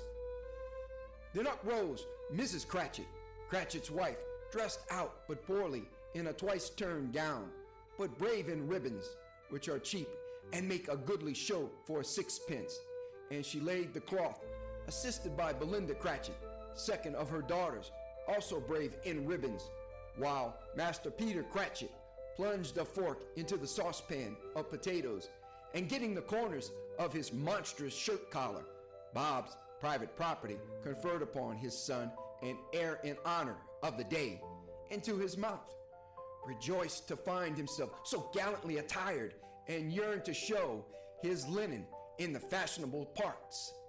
And now 2 smaller Cratchits, boy and girl, came tearing in, screaming that outside the baker's they had smelt the goose and known it for their own. And basking in luxurious thoughts of sage and onion, these young Cratchits danced about the table and exalted Master Peter Cratchit to the skies, while he, not proud, although his collars nearly choked him, blew the fire until the slow potatoes bubbling up knocked loudly at the saucepan lid to be let out and peeled. "What has ever got your precious father then?" said Mrs. Cratchit. "And your brother, Tiny Tim? And Martha warn't as late last Christmas Day by half an hour." "Here's Martha, mother," said a girl appearing as she spoke. "Here's Martha, mother," cried the 2 young Cratchits. "Hurrah! There's such a goose, Martha!" "Why, bless your heart alive, my dear, how late you are," said Mrs. Cratchit, kissing her a dozen times and taking off her shawl and bonnet for her with officious zeal. "We'd a deal of work to finish up last night," replied the girl, "and had to clear away this morning, mother." "Well, never mind so long as you are come," said Mrs. Cratchit. "Sit ye down before the fire, my dear, and have a warm. Lord bless ye." "No, no, there's father coming," cried the 2 young Cratchits, who were everywhere at once. "Hide, Martha, hide." So Martha hid herself, and in came little Bob, the father, with at least 3 feet of comforter, exclusive of the fringe, hanging down before him, and his threadbare clothes darned up and brushed to look seasonable, and Tiny Tim upon his shoulder. Alas for Tiny Tim, he bore a little crutch and had his limbs supported by an iron frame. "Why, where's our Martha?" cried Bob Cratchit, looking round. "Not coming," said Mrs. Cratchit. "Not coming," said Bob, with a sudden declension in his high spirits, for he had been Tim's blood horse all the way from church, and had come home rampant. "Not coming upon Christmas Day?" Martha didn't like to see him disappointed, if it were only in joke, so she came out prematurely from behind the closet door and ran into his arms, while the 2 young Cratchits hustled Tiny Tim and bore him off into the wash house, that he might hear the pudding singing in the copper. "And how did little Tim behave?" asked Miss Cratchit, when she had rallied Bob on his credulity, and Bob had hugged his daughter to his heart's content. "As good as gold," said Bob, "and better. Somehow he gets thoughtful, sitting by himself so much, and thinks the strangest things you ever heard. He told me, coming home, that he hoped the people saw him in the church, because he was a cripple, and it might be pleasant to them to remember upon Christmas Day, who made lame beggars walk and blind men see." Bob's voice was tremulous when he told them this, and trembled more when he said that Tiny Tim was growing strong and hearty. His active little crutch was heard upon the floor, and back came Tiny Tim, before another word was spoken, escorted by his brother and sister to his stool before the fire, and while Bob, turning up his cuffs, as if, poor fellow, they were capable of being made more shabby, compounded some hot mixture in a jug with gin and lemons, and stirred it round and put it on the hob to simmer.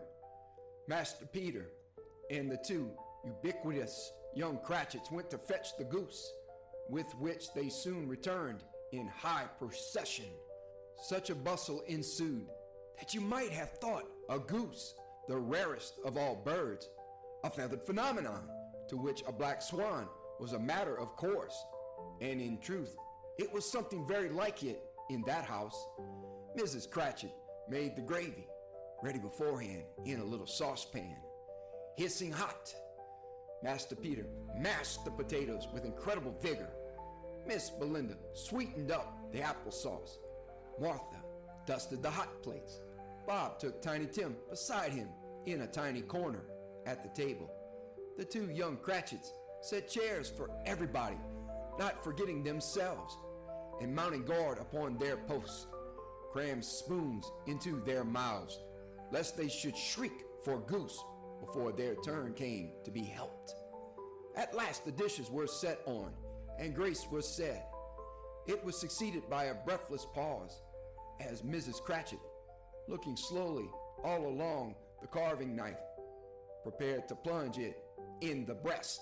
But when she did, and when the long-expected gush of stuffing issued forth, one murmur of delight arose all round the board, and even Tiny Tim, excited by the two young Cratchits, beat on the table with the handle of his knife, and feebly cried, "Hurrah!" There never was such a goose. Bob said he didn't believe there ever was such a goose cooked. Its tenderness and flavor, size and cheapness were the themes of universal admiration. Eked out by applesauce and mashed potatoes, it was a sufficient dinner for the whole family. Indeed, as Mrs. Cratchit said with great delight, surveying one small atom of a bone upon the dish, they hadn't ate it all at last. Yet everyone had had enough, and the youngest Cratchits in particular were steeped in sage and onion to the eyebrows. But now, the plates being changed by Miss Belinda, Mrs. Cratchit left the room alone, too nervous to bear witness, to take the pudding up and bring it in. Suppose it should not be done enough. Suppose it should break in turning out. Suppose somebody should have got over the wall of the backyard and stolen it while they were merry with the goose, a supposition at which the two young Cratchits became livid. All sorts of horrors were supposed. Hallo! A great deal of steam. The pudding was out of the copper. A smell like a washing day. That was the cloth. A smell like an eating house and a pastry cook's next door to each other, with the laundresses next door to that. That was the pudding.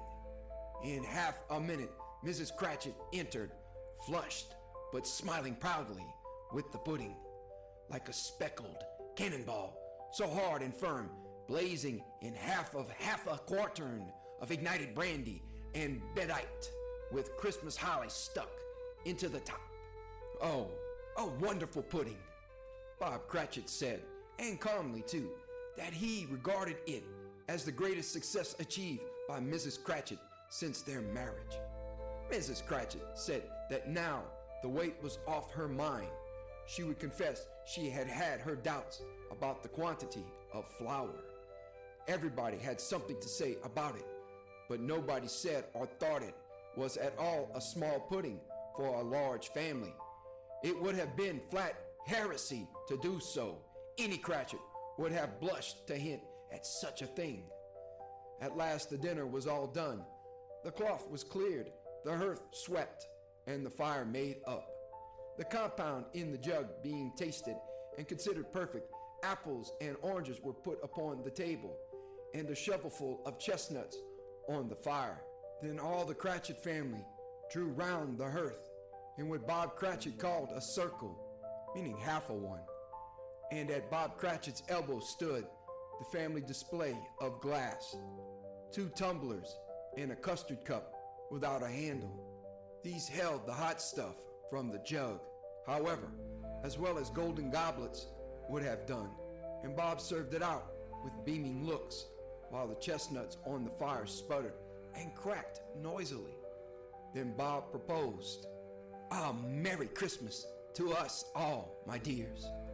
God bless us," which all the family re-echoed. "God bless us, everyone," said Tiny Tim, the last of all. He sat very close to his father's side upon his little stool. Bob held his withered little hand in his, as if he loved the child and wished to keep him by his side, and dreaded that he might be taken from him. "Spirit," said Scrooge, with an interest he had never felt before, "tell me if Tiny Tim will live." "I see a vacant seat," replied the ghost, "in the poor chimney corner, under a crutch without an owner, carefully preserved. If these shadows remain unaltered by the future, the child will die." "No, no," said Scrooge. "Oh, no, kind spirit, say he will be spared." "If these shadows remain unaltered by the future, none other of my race," returned the ghost, "will find him here. What then? If he be like to die, he had better do it and decrease the surplus population." Scrooge hung his head to hear his own words quoted by the spirit, and was overcome with penitence and grief. "Man," said the ghost, "if man you be in heart, not adamant, forbear that wicked cant until you have discovered what the surplus is and where it is. Will you decide what men shall live, what men shall die? It may be that in the sight of heaven you are more worthless and less fit to live than millions, like this poor man's child. Oh God, to hear the insect on the leaf pronouncing on the too much life among his hungry brothers in the dust." Scrooge bent before the ghost's rebuke, and trembling cast his eyes upon the ground, but he raised them speedily on hearing his own name. "Mr. Scrooge," said Bob. "I'll give you Mr. Scrooge, the founder of the feast." "The founder of the feast, indeed," cried Mrs. Cratchit, reddening. "I wish I had him here. I'd give him a piece of my mind to feast upon, and I hope he'd have a good appetite for it." "My dear," said Bob, "the children, Christmas Day." "It should be Christmas Day, I am sure," said she, "on which one drinks the health of such an odious, stingy, hard, unfeeling man as Mr. Scrooge. You know he is, Robert. Nobody knows it better than you do, poor fellow." "My dear," was Bob's mild answer, "Christmas Day." "I'll drink his health for your sake and the day's," said Mrs. Cratchit. "Not for his. Long life to him. A Merry Christmas and a Happy New Year. He'll be very merry and very happy, I have no doubt." The children drank the toast after her. It was the first of their proceedings, which had no heartiness. Tiny Tim drank it last of all, but he didn't care 2 pence for it. Scrooge was the ogre of the family. The mention of his name cast a dark shadow on the party, which was not dispelled for full 5 minutes. After it had passed away, they were 10 times merrier than before, from the mere relief of Scrooge the baleful being done with. Bob Cratchit told them how he had a situation in his eye for Master Peter, which would bring in, if obtained, full 5 and 6 pence weekly. The two young Cratchits laughed tremendously at the idea of Peter's being a man of business, and Peter himself looked thoughtfully at the fire from between his collars, as if he were deliberating what particular investments he should favor when he came into the receipt of that bewildering income. Martha, who was a poor apprentice at a milliner's, then told them what kind of work she had to do, and how many hours she worked at a stretch, and how she meant to lie abed tomorrow morning for a good long rest, tomorrow being a holiday she passed at home. Also, how she had seen a countess and a lord some days before, and how the lord was much about as tall as Peter, at which Peter pulled up his collar so high that you couldn't have seen his head if you had been there. All this time the chestnuts and the jug went round, and by they had a song about a lost child traveling in the snow from Tiny Tim, who had a plaintive little voice and sang it very well indeed. There was nothing of Highmark in this. They were not a handsome family. They were not well dressed. Their shoes were far from being waterproof. Their clothes were scanty, and Peter might have known, and very likely did, the inside of a pawnbroker's. But they were happy, grateful, pleased with one another, and contented with the time. And when they faded and looked happier yet in the bright sprinklings of the spirit's torch at parting, Scrooge had his eye upon them, and especially on Tiny Tim, until the last. By this time it was getting dark and snowing pretty heavily, and as Scrooge and the spirit went along the streets, the brightness of the roaring fires in kitchens, parlors, and all sorts of rooms was wonderful.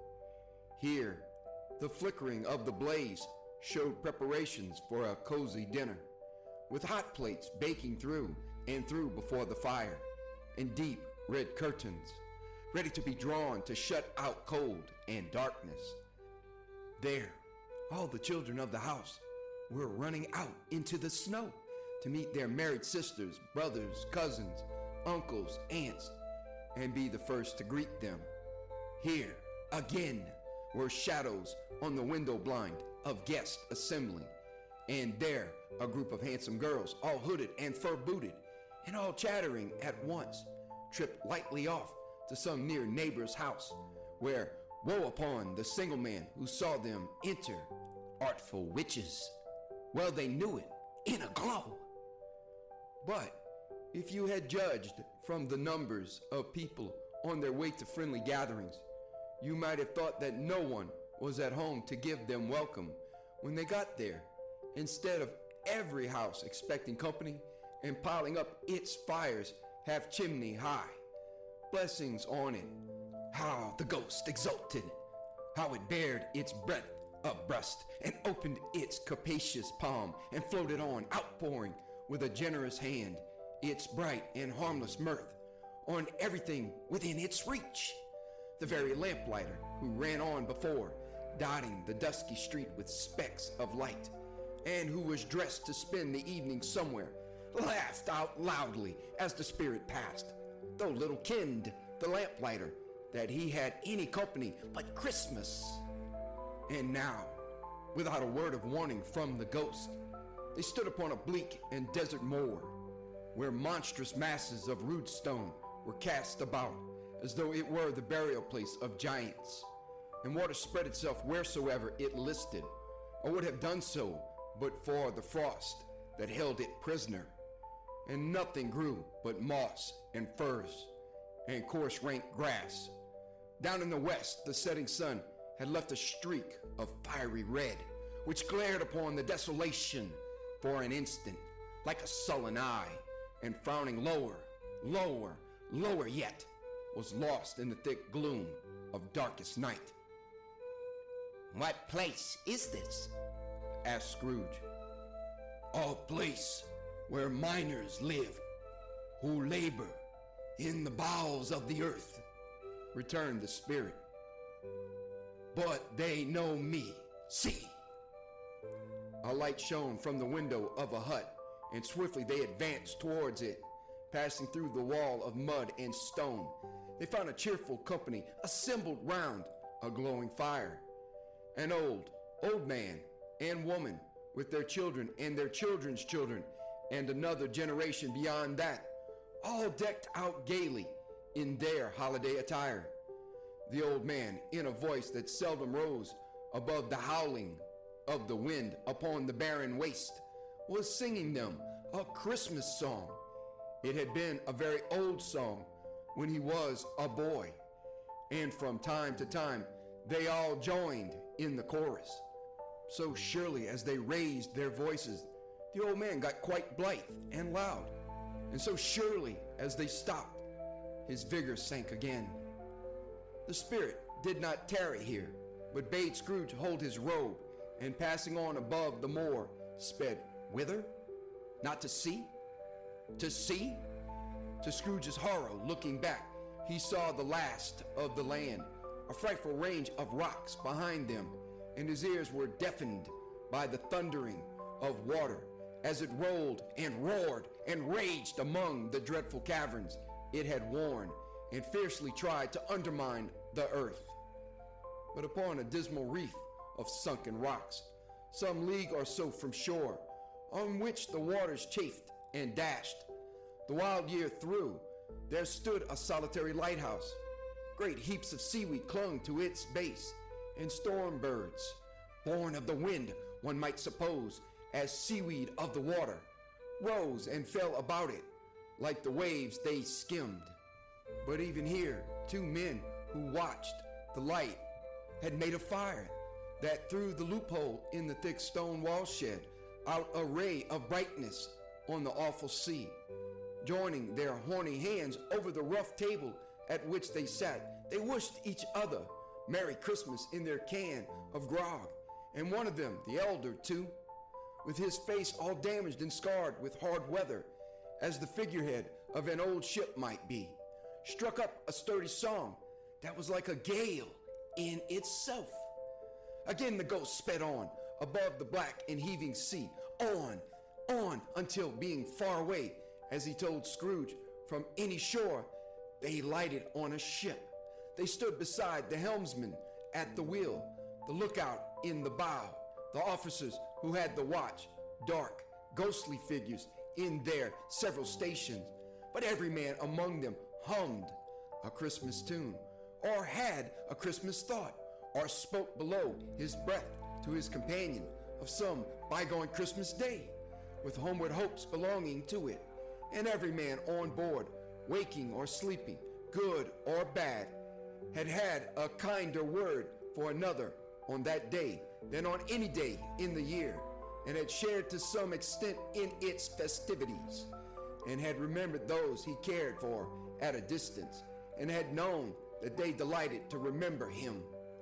It was a great surprise to Scrooge, while listening to the moaning of the wind, and thinking what a solemn thing it was to move on through the lonely darkness over an unknown abyss, whose depths were secrets as profound as death. It was a great surprise to Scrooge, while thus engaged, to hear a hearty laugh. It was a much greater surprise to Scrooge to recognize it as his own nephew's, and to find himself in a bright, dry, gleaming room, with the spirit standing, smiling by his side, and looking at that same nephew with approving affability. "Ha, ha!" laughed Scrooge's nephew. "Ha, ha, ha! If you should happen, by any unlikely chance, to know a man more blessed in a laugh than Scrooge's nephew, all I can say is, I should like to know him too. Introduce him to me, and I'll cultivate his acquaintance. It is a fair, even-handed, noble adjustment of things, that while there is infection in disease and sorrow, there is nothing in the world so irresistibly contagious as laughter and good humor." When Scrooge's nephew laughed in this way, holding his sides, rolling his head, and twisting his face into the most extravagant contortions. Scrooge's niece, by marriage, laughed as heartily as he, and their assembled friends, being not a bit behindhand, roared out lustily. Ha! Ha! Ha!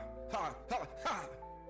He said that Christmas was a humbug, as I live, cried Scrooge's nephew. He believed it too. More shame for him, Fred, said Scrooge's niece indignantly. Bless those women. They never do anything by halves. They are always in earnest. She was very pretty, exceedingly pretty, with a dimpled, surprised-looking, capital face, a ripe little mouth that seemed made to be kissed, as no doubt it was, all kinds of good little dots about her chin that melted into one another when she laughed, and the sunniest pair of eyes you ever saw in any little creature's head. Altogether, she was what you would have called provoking, you know, but satisfactory too. Oh, perfectly satisfactory. He's a comical old fellow, said Scrooge's nephew. That's the truth, and not so pleasant as he might be. However, his offenses carry their own punishment, and I have nothing to say against him. I'm sure he is very rich, Fred, hinted Scrooge's niece. At least, you always tell me so. What of that, my dear? Said Scrooge's nephew. His wealth is of no use to him. He don't do any good with it. He don't make himself comfortable with it. He hasn't the satisfaction of thinking, ha, ha, ha, that he is ever going to benefit us with it. I have no patience with him, observed Scrooge's niece. Scrooge's niece's sisters and all the other ladies expressed the same opinion. Oh, I have, said Scrooge's nephew. I am sorry for him.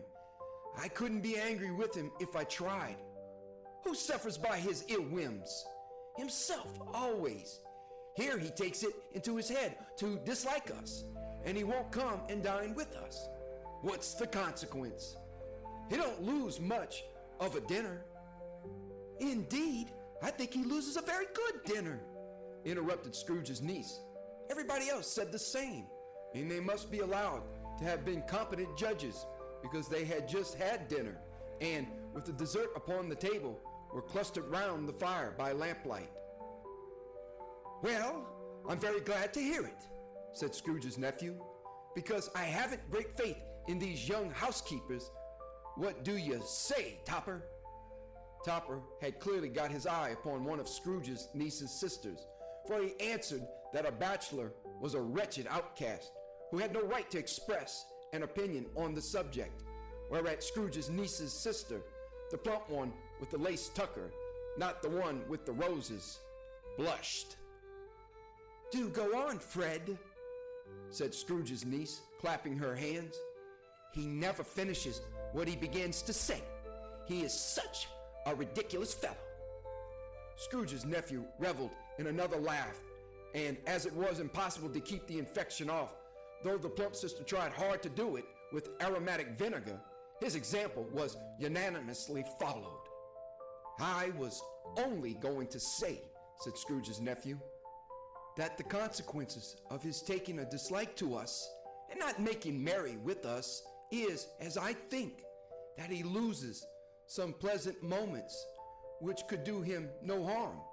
I am sure he loses pleasanter companions than he can find in his own thoughts, either in his moldy old office or his dusty chambers. I mean to give him the same chance every year, whether he likes it or not, for I pity him. He may rail at Christmas till he dies, but he can't help thinking better of it. I defy him. If he finds me going there in good temper year after year and saying, Uncle Scrooge, how are you? If it only puts him in the vein to leave his poor clerk 50 pounds, that's something. And I think I shook him yesterday. It was their turn to laugh now at the notion of his shaking Scrooge, but being thoroughly good-natured and not much caring what they laughed at, so that they laughed at any rate, he encouraged them in their merriment and passed the bottle joyously. After tea, they had some music, for they were a musical family, and knew what they were about when they sung a glee or catch.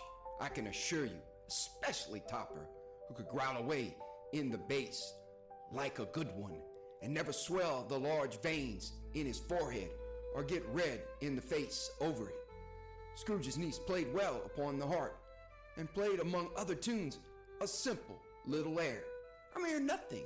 You might learn to whistle it in 2 minutes, which had been familiar to the child who fetched Scrooge from the boarding school, as he had been reminded by the ghost of Christmas past. When this strain of music sounded, all the things that ghost had shown him came upon his mind.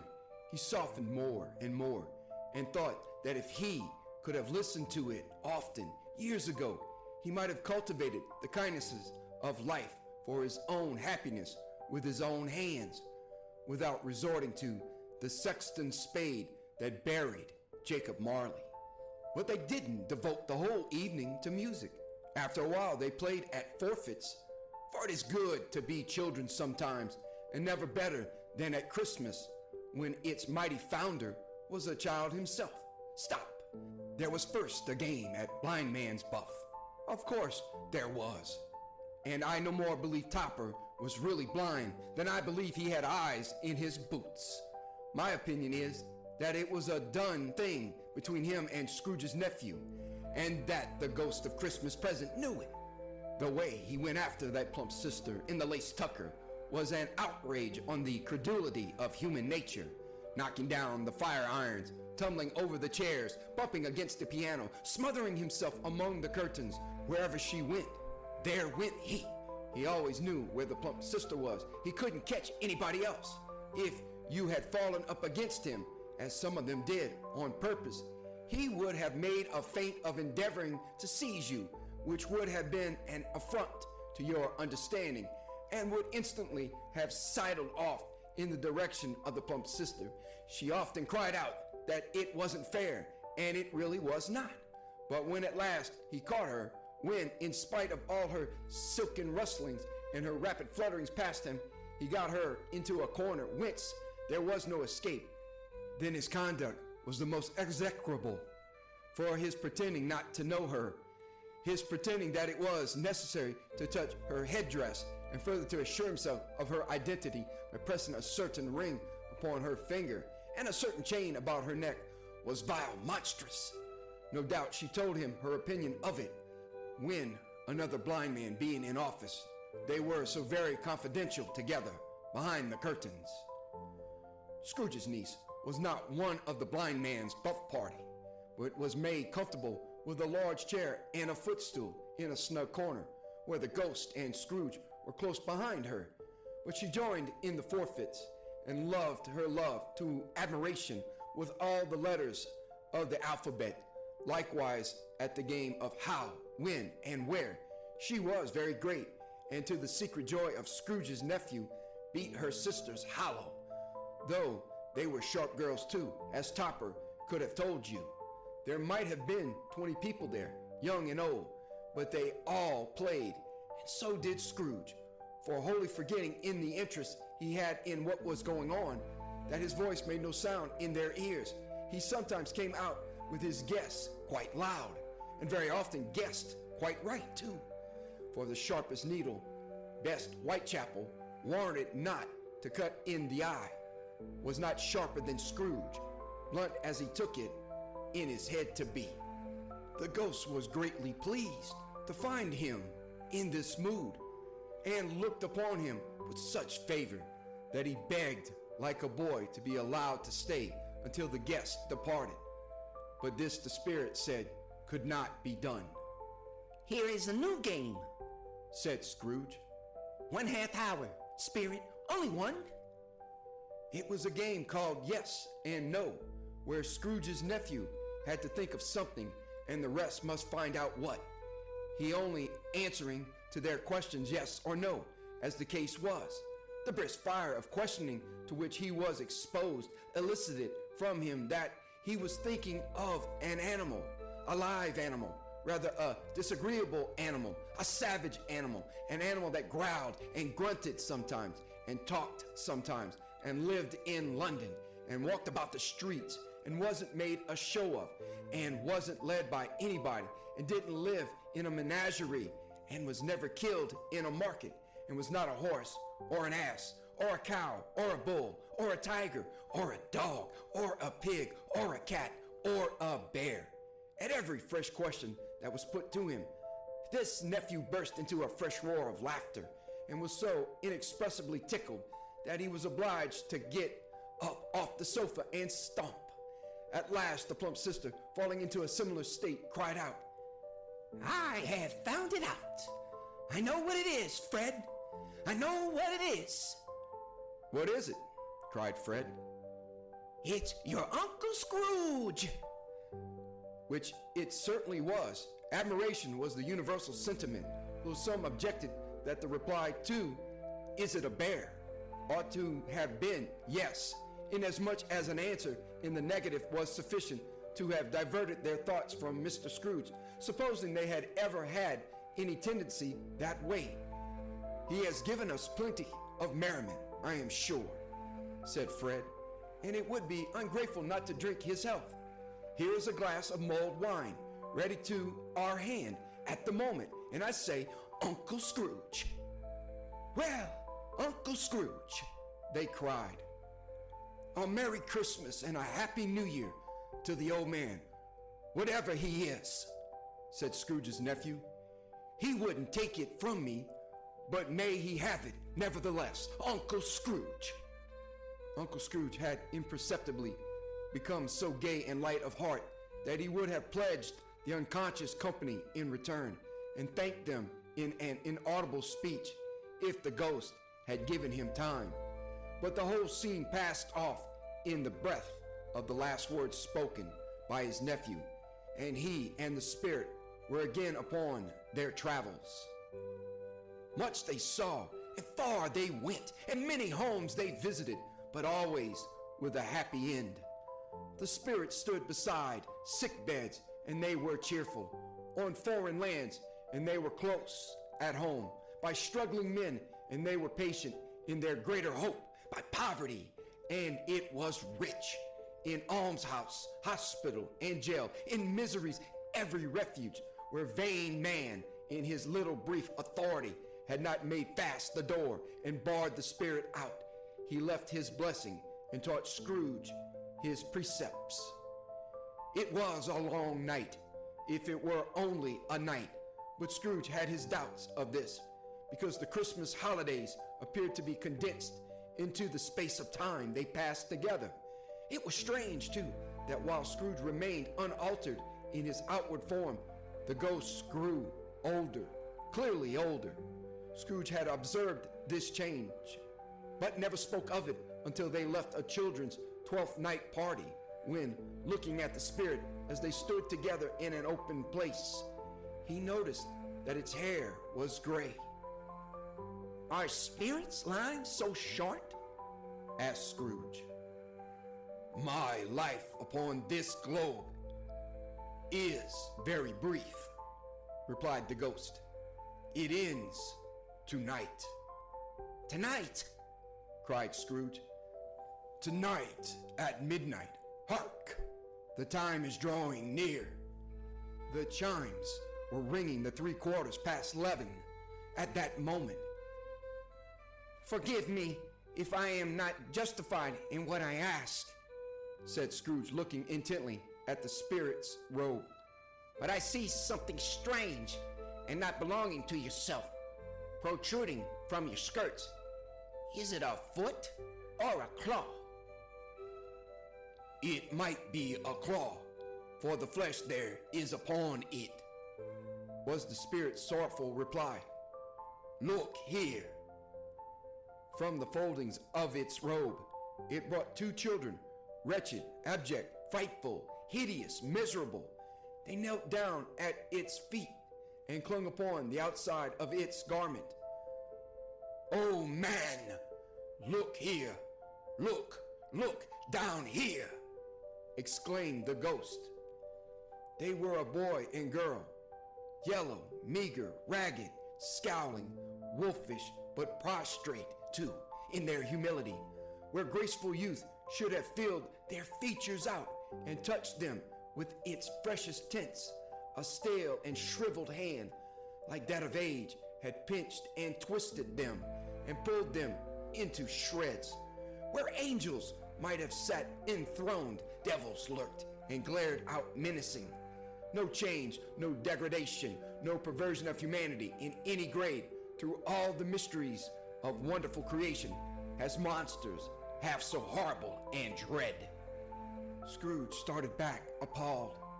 Having them shown to him in this way, he tried to say they were fine children, but the words choked themselves rather than be parties to a lie of such enormous magnitude.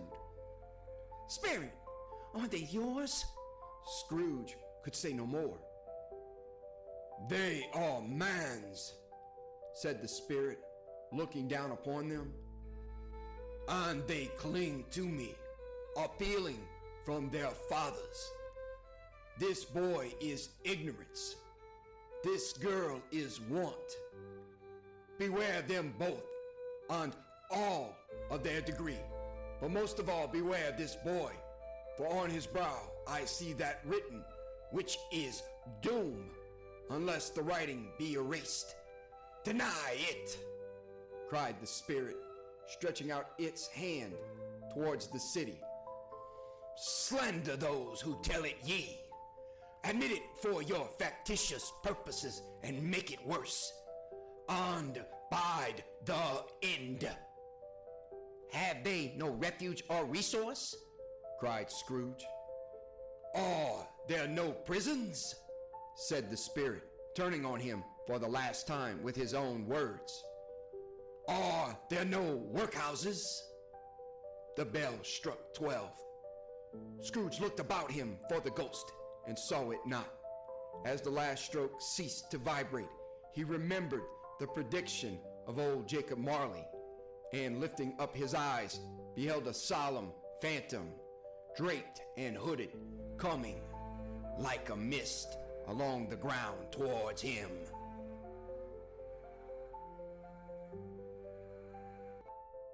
A Christmas Carol by Charles Dickens. Stage 4. The Last of the Spirits. The phantom slowly, gravely, silently approached. When it came near him, Scrooge bent down upon his knee. For in the very air through which this spirit moved, it seemed to scatter gloom and mystery. It was shrouded in a deep black garment which concealed its head, its face, its form, and left nothing of it visible save one outstretched hand. But for this, it would have been difficult to detach its figure from the night and separate it from the darkness by which it was surrounded. He felt that it was tall and stately when it came beside him, and that its mysterious presence filled him with a solemn dread. He knew no more, for the spirit neither spoke nor moved. I am in the presence of the ghost of Christmas yet to come, said Scrooge. The spirit answered not, but pointed onward with its hand. You are about to show me shadows of the things that have not happened, but will happen in the time before us? Scrooge pursued. Is that so, spirit? The upper portion of the garment was contracted for an instant in its folds, as if the spirit had inclined its head. That was the only answer he received. Although well used to ghostly company by this time, Scrooge feared the silent shape so much that his legs trembled beneath him, and he found that he could hardly stand when he prepared to follow it. The spirit paused a moment, as observing his condition, and given him time to recover. But Scrooge was all the worse for this. It thrilled him with a vague, uncertain horror to know that behind the dusky shroud there were ghostly eyes intently fixed upon him, while he, though he stretched his own to the utmost, could see nothing but a spectral hand and one great heap of black. "Ghost of the future!" he exclaimed. "I fear you more than any specter I have seen.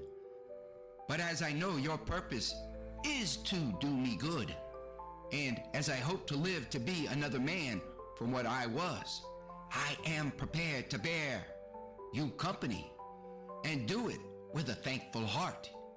Will you not speak to me?" It gave him no reply. The hand was pointed straight before them. "Lead on," said Scrooge. "Lead on. The night is waning fast, and it is precious time to me. I know. Lead on, spirit." The phantom moved away as it had come towards him. Scrooge followed in the shadow of its dress, which bore him up, he thought, and carried him along. They scarcely seemed to enter the city, for the city rather seemed to spring up about them and encompass them of its own act. But there they were, in the heart of it, on 'change amongst the merchants, who hurried up and down and chinked the money in their pockets, and conversed in groups, and looked at their watches, and trifled thoughtfully with their great gold seals, and so forth, as Scrooge had seen them often. The spirit stopped beside one little knot of businessmen, observing that the hand was pointed to them. Scrooge advanced to listen to their talk. "Now," said a great fat man with a monstrous chin, "I don't know much about it. Either way, I only know he's dead."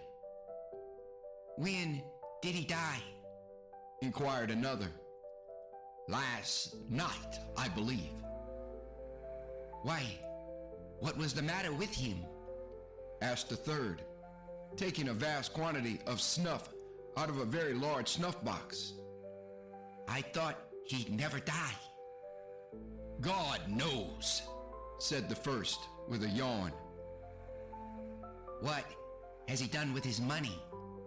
asked a red-faced gentleman with a pendulous excrescence on the end of his nose that shook like the gills of a turkey cock.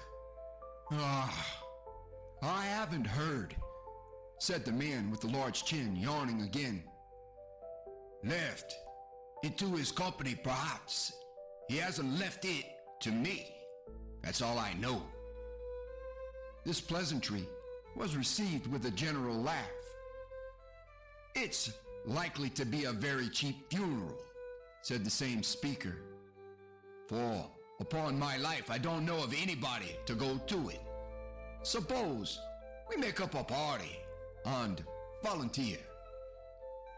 "I don't mind going if a lunch is provided," observed the gentleman with the excrescence on his nose. "But I must be fed if I make one." Another laugh. "Ha ha ha! Well, I am the most disinterested among you, after all," said the first speaker. "For I never wear black gloves, and I never eat lunch. But I'll offer to go if anybody else will. When I come to think of it, I'm not at all sure that I wasn't his most particular friend, for we used to stop and speak whenever we met. Bye-bye." Speakers and listeners strolled away and mixed with other groups. Scrooge knew the men and looked towards the spirit for an explanation. The phantom glided on into a street. Its fingers pointed to two persons meeting. Scrooge listened again, thinking that the explanation might lie here. He knew these men also perfectly. They were men of business, very wealthy, and of great importance. He had made a point always of standing well in their esteem. In a business point of view, that is, strictly in a business point of view. "How are you?" said one. "How are you?" returned the other. "Well," said the first, "Old Scratch has got his own at last, hey?" "So I am told," returned the second. "Cold, isn't it? Seasonable for Christmas time. You're not a skater, I suppose?" No. Something else to think of. Good morning." Not another word. That was their meeting, their conversation, and their parting. Scrooge was at first inclined to be surprised that the spirit should attach importance to conversations apparently so trivial, but feeling assured that they must have some hidden purpose, he set himself to consider what it was likely to be. They could scarcely be supposed to have any bearing on the death of Jacob, his old partner, for that was past, and this ghost province was the future. Nor could he think of anyone immediately connected with himself to whom he could apply them, but nothing, doubting that to whomsoever they applied, they had some latent moral for his own improvement.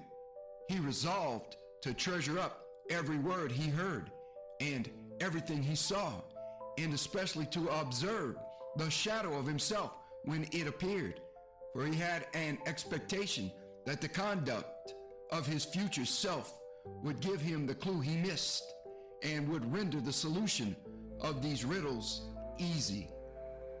He looked about in that very place for his own image, but another man stood in his accustomed corner, and though the clock pointed to his usual time of day for being there, he saw no likeness of himself among the multitudes that poured in through the porch. It gave him little surprise, however, for he had been revolving in his mind a change of life, and thought and hoped he saw his newborn resolutions carried out in this. Quiet and dark beside him stood the phantom with its outstretched hand. When he roused himself from his thoughtful quest, he fancied from the turn of the hand and its situation in reference to himself that the unseen eyes were looking at him keenly. It made him shudder and feel very cold. They left the busy scene and went into an obscure part of the town where Scrooge had never penetrated before, although he recognized its situation and its bad repute. The ways were foul and narrow, the shops and houses wretched, the people half naked, drunken, slipshod, ugly. Alleys and archways, like so many cesspools, disgorged their offenses of smell and dirt and life upon the straggling streets, and the whole quarter reeked with crime, with filth and misery. Far in this den of infamous resort, there was a low-browed, beetling shop below a penthouse roof, where iron, old rags, bottles, bones, and greasy offal were bought. Upon the floor within were piled up heaps of rusty keys, nails, chains, hinges, files, scales, weights, and refuse iron of all kinds. Secrets that few would like to scrutinize were bred and hidden in mountains of unseemly rags, masses of corrupted fat, and sepulchres of bones.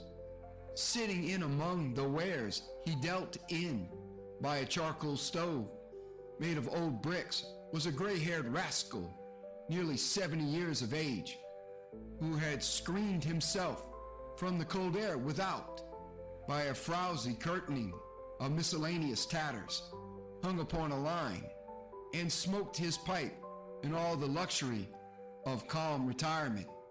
Scrooge and the Phantom came into the presence of this man, just as a woman with a heavy bundle slunk into the shop. But she had scarcely entered when another woman, similarly laden, came in too, and she was closely followed by a man in faded black, who was no less startled by the sight of them than they had been upon the recognition of each other. After a short period of blank astonishment, in which the old man with the pipe had joined them, they all three burst into a laugh. "Let the child woman alone to be the first," cried she who had entered first. "Let the laundress alone to be the second, And let the undertaker's man alone to be the third. Look here, old Joe, here's a chance. If we haven't all three met here without meaning it." You couldn't have met in a better place, said old Joe, removing his pipe from his mouth. Come into the parlor. You were made free of it long ago, you know, and the other two ain't strangers. Stop till I shut the door of the shop. Ah, how it squeaks. There ain't such a rusty bit of metal in the place as its own hinges, I believe, and I'm sure there's no such old bones here as mine. Ha ha! We're all suitable to our calling. We're well matched. Come into the parlor. Come into the parlor. The parlor was the space behind the screen of rags. The old man raked the fire together with an old stair rod, and having trimmed his smoky lamp, for it was night, with the stem of his pipe, put it in his mouth again. While he did this, the woman, who had already spoken, threw her bundle on the floor and sat down in a flaunting manner on a stool, crossing her elbows on her knees and looking with a bold defiance at the other two. "What odds then? What odds, Mrs. Dilber?" said the woman. "Every person has a right to take care of themselves. He always did." "That's true, indeed," said the laundress. "No man was so." "Why then don't stand staring as if you was afraid, woman. Who's the wiser? We're not going to pick holes in each other's coats, I suppose." "No, indeed," said Mrs. Dilber and the man together. "We should hope not." "Very well then," cried the woman. "That's enough. Who's the worst for the loss of a few things like these? Not a dead man, I suppose." "No, indeed," said Mrs. Dilber, laughing. "If he wanted to keep him after he was dead, a wicked old screw," pursued the woman. "Why wasn't he natural in his lifetime? If he had been, he'd have had somebody to look after him when he was struck with death, instead of lying gasping out his last there alone by himself. It's the truest word that ever was spoke," said Mrs. Dilber. "It's a judgment on him. I wish it was a little heavier judgment," replied the woman. "And it should have been, you may depend upon it, if I could have laid my hands on anything else. Open that bundle, old Joe, and let me know the value of it. Speak out plain. I'm not afraid to be the first, nor afraid for them to see it. We know pretty well that we were helping ourselves before we met here, I believe. It's no sin. Open the bundle, Joe." But the gallantry of her friends would not allow of this, and the man in faded black, mounting the breech first, produced his plunder. It was not extensive. A seal or two, a pencil case, a pair of sleeve buttons, and a brooch of no great value were all. They were severely examined and appraised by old Joe, who chalked the sums he was disposed to give for each upon the wall and added them up into a total when he found there was nothing more to come. "That's your account," said Joe, "and I wouldn't give another sixpence if I was to be boiled for not doing it. Who's next?" Mrs. Dilber was next. Sheets and towels, a little wearing apparel, 2 old-fashioned silver teaspoons, a pair of sugar tongs, and a few boots. Her account was stated on the wall in the same manner. I always give too much to ladies. It's a weakness of mine. And that's the way I ruin myself, said old Joe. That's your account. If you asked me for another penny and made it an open question, I'd repent of being so liberal and knock off half a crown. And now, undo my bundle, Joe, said the first woman. Joe went down on his knees for the greater convenience of opening it, and having unfastened a great many knots, dragged out a large and heavy roll of some dark stuff. What do you call this? Said Joe. Bed curtains. Ah, returned the woman, laughing and leaning forward on her crossed arms. Bed curtains. You don't mean to say you took 'em down, rings and all, with him lying there, said Joe. Yes, I do, replied the woman. Why not? You were born to make your fortune, said Joe, and you'll certainly do it. I certainly shan't hold my hand when I can get anything in it by reaching it out for the sake of such a man as he was. I promise you, Joe, returned the woman coolly. Don't drop that oil upon the blankets now. His blankets? Asked Joe. Who else's do you think? Replied the woman. He isn't likely to take cold without 'em, I dare say. I hope he didn't die of anything catching, eh? Said old Joe, stopping in his work and looking up. Don't you be afraid of that, returned the woman. I ain't so fond of his company that I'd loiter about him for such things if he did. You may look through that shirt till your eyes ache, but you won't find a hole in it, nor a threadbare place. It's the best he had, and a fine one too.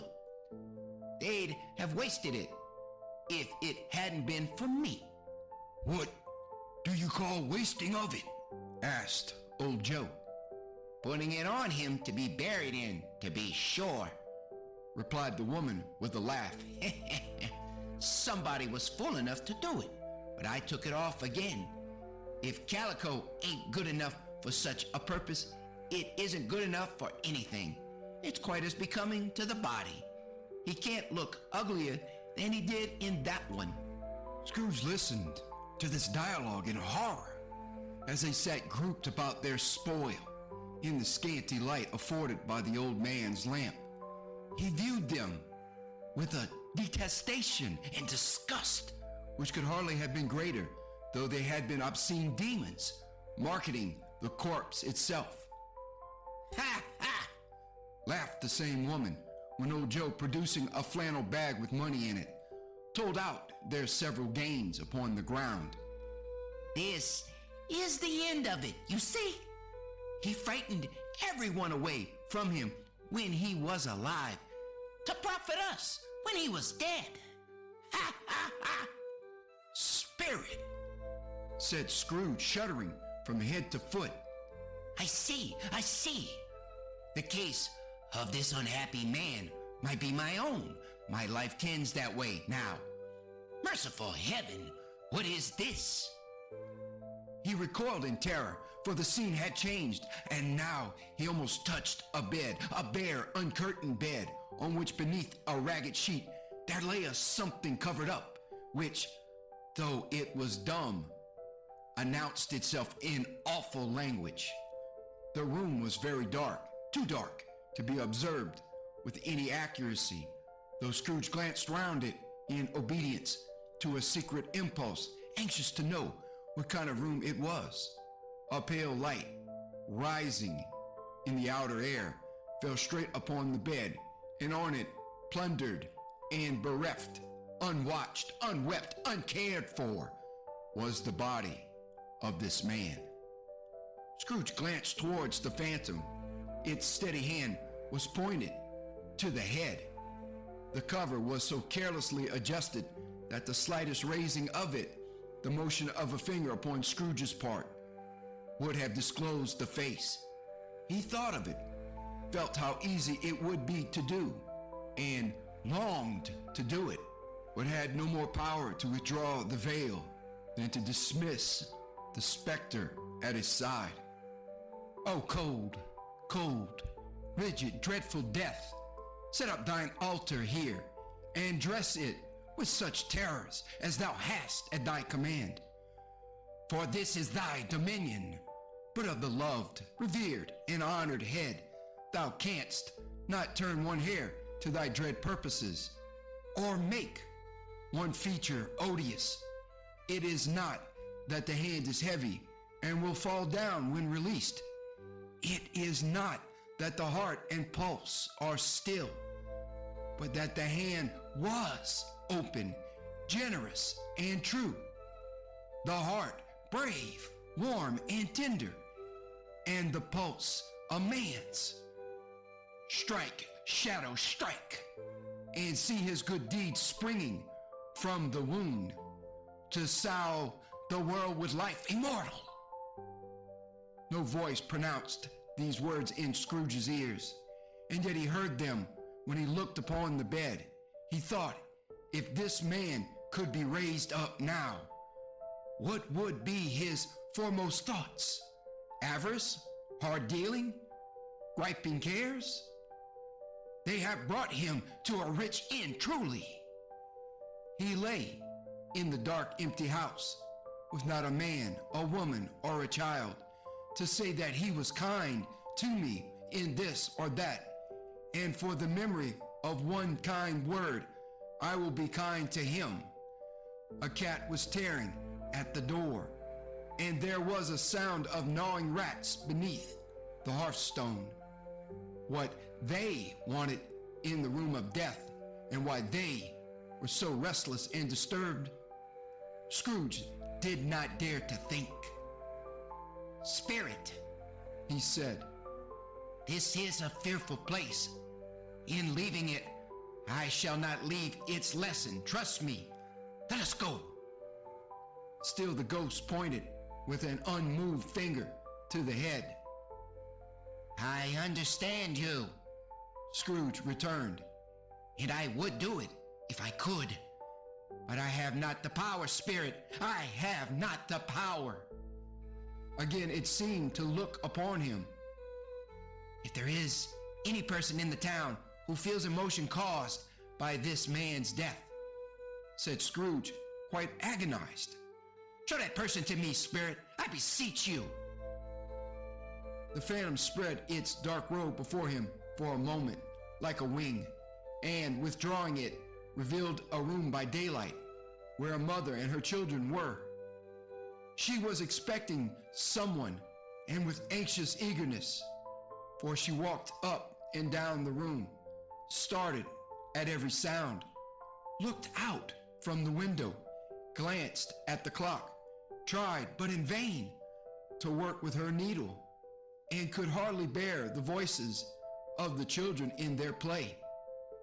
At length, the long-expected knock was heard. She hurried to the door and met her husband, a man whose face was careworn and depressed, though he was young. There was a remarkable expression in it now, a kind of serious delight of which he felt ashamed and which he struggled to repress.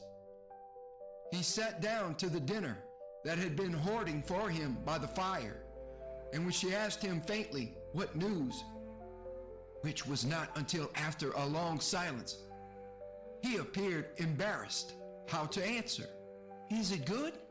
she said, "or bad?" to help him. "Bad," he answered. "We are quite ruined?" "No, there is hope yet, Caroline." "If he relents?" she said, amazed. "There is. Nothing is past hope if such a miracle has happened." "He is past relenting," said her husband. "He is dead." She was a mild and patient creature if her face spoke truth, but she was thankful in her soul to hear it, and she said so with clasped hands. She prayed forgiveness the next moment and was sorry. But the first was the emotion of her heart. What the half-drunken woman whom I told you of last night said to me when I tried to see him and obtain a week's delay, and what I thought was a mere excuse to avoid me, turns out to have been quite true. He was not only very ill, but dying then. To whom will our debt be transferred? I don't know. But before that time, we shall be ready with the money. And even though we were not, it would be a bad fortune indeed to find so merciless a creditor in his successor. We may sleep tonight with light hearts, Caroline. Yes, soften it as they would, their hearts were lighter. The children's faces hushed and clustered round to hear what they so little understood were brighter, and it was a happier house for this man's death. The only emotion that the ghost could show him, caused by the event, was one of pleasure. Let me see some tenderness connected with the death, said Scrooge. or that dark chamber spirit, which we left just now, will be forever present to me. The ghost conducted him through several streets familiar to his feet, and as they went along, Scrooge looked here and there to find himself, but nowhere was he to be seen. They entered poor Bob Cratchit's house, the dwelling he had visited before, and found the mother and the children seated round the fire. Quiet, very quiet. The noisy little Cratchits were as still as statues in one corner, and sat looking up at Peter, who had a book before him. The mother and her daughters were engaged in sewing. But surely they were very quiet. And he took a child and set him in the midst of them. Where had Scrooge heard those words? He had not dreamed them. The boy must have read them out as he and the spirit crossed the threshold. Why did he not go on? The mother laid her work upon the table and put her hand up to her face. "The color hurts my eyes," she said. "The color? Ah, poor Tiny Tim. They're better now again," said Cratchit's wife. "It makes them weep by candlelight, and I wouldn't show weak eyes to your father when he comes home for the world. It must be near his time." "Past it, rather," Peter answered, shutting up his book. "But I think he has walked a little slower than he used these few last evenings, Mother." They were very quiet again. At last she said, and in a steady, cheerful voice that only faltered once, I have known him walk with Tiny Tim upon his shoulder, very fast indeed." "And so have I," cried Peter, "often." "And so have I," exclaimed another. So had all. "But he was very light to carry," she resumed, intent upon her work. "And his father loved him so that it was no trouble. And there is your father at the door." She hurried out to meet him, and little Bob, in his comforter, he had need of it, poor fellow, came in. His tea was ready for him on the hob, and they all tried who should help him to it most. Then the two young Cratchits got upon his knees and laid each child a little cheek against his face, as if they said, "Don't mind it, Father, don't be grieved." Bob was very cheerful with them and spoke pleasantly to all the family. He looked at the work upon the table and praised the industry and speed of Mrs. Cratchit and the girls. They would be done long before Sunday, he said. "Sunday? You went today then, Robert?" said his wife. "Yes, my dear," returned Bob. "I wish You could have gone. It would have done you good to see how green a place it is. But you'll see it often. I promised him that I would walk there on a Sunday. My little child, cried Bob. My little child. He broke down all at once. He couldn't help it. If he could have helped it, he and his child would have been farther apart perhaps than they were. He left the room and went upstairs into the room above, which was lighted cheerfully and hung with Christmas. There was a chair set close beside the child, and there were signs of someone having been there lately. Poor Bob sat down in it, and when he had thought a little and composed himself, he kissed the little face. He was reconciled to what had happened and went down again quite happy. They drew about the fire and talked, the girls and mother working still. Bob told them of the extraordinary kindness of Mr. Scrooge's nephew, whom he had scarcely seen but once, and who, meeting him in the street that day and seeing that he looked just a little down, you know, said Bob, inquired what had happened to distress him.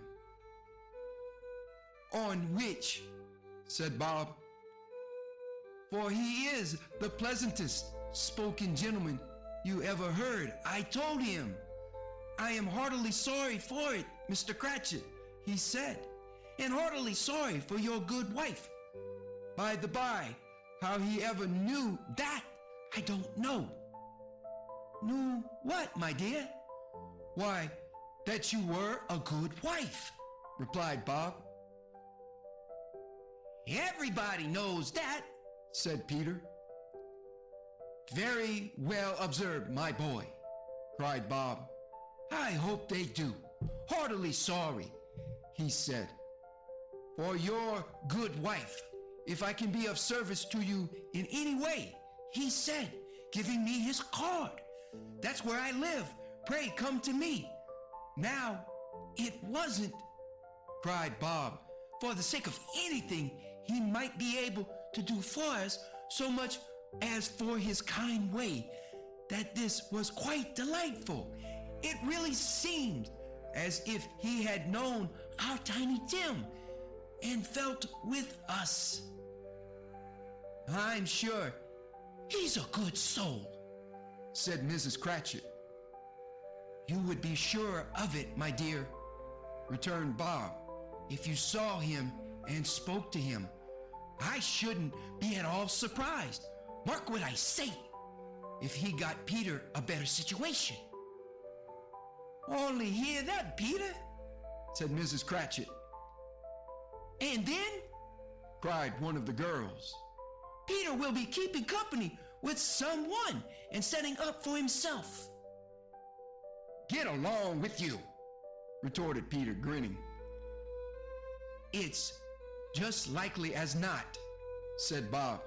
One of these days, though there's plenty of time for that, my dear.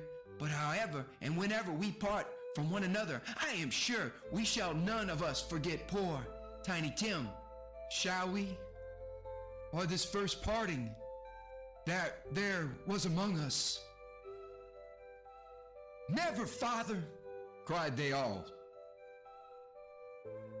And I know, said Bob, I know, my dears, that when we recollect how patient and how mild he was, although he was a little child, we shall not quarrel easily among ourselves and forget poor Tiny Tim in doing it.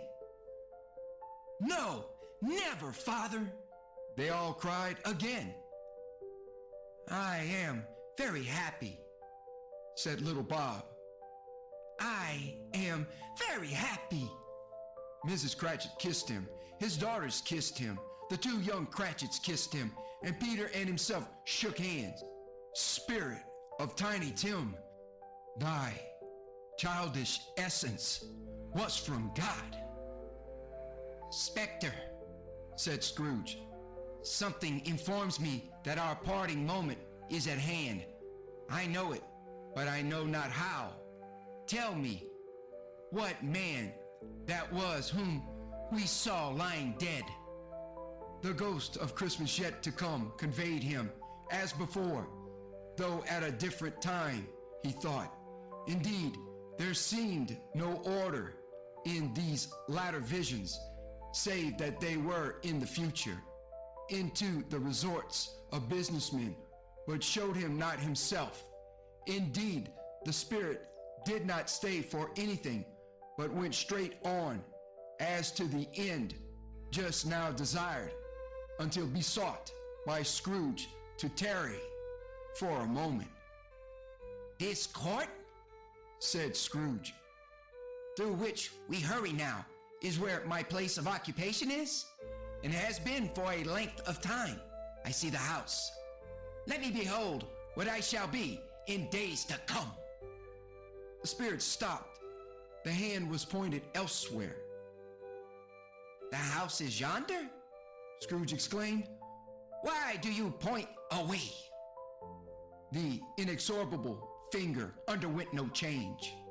Scrooge hastened to the window of his office and looked in. It was an office still, but not his. The furniture was not the same, and the figure in the chair was not himself. The phantom pointed as before. He joined it once again, and wondering why and whither he had gone, accompanied it until they reached an iron gate. He paused to look round before entering. A churchyard. Here, then, the wretched man, whose name he had now to learn, lay underneath the ground. It was a worthy place, walled in by houses, overrun by grass and weeds, the growth of vegetation's death, not life, choked up with too much burying, fat with repleted appetite. A worthy place.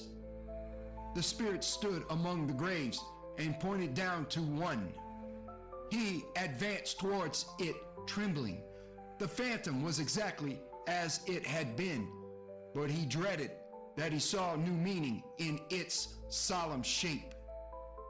Before I draw nearer to that stone to which you point, said Scrooge, answer me one question. Are these the shadows of the things that will be? Or are they shadows of things that may be only?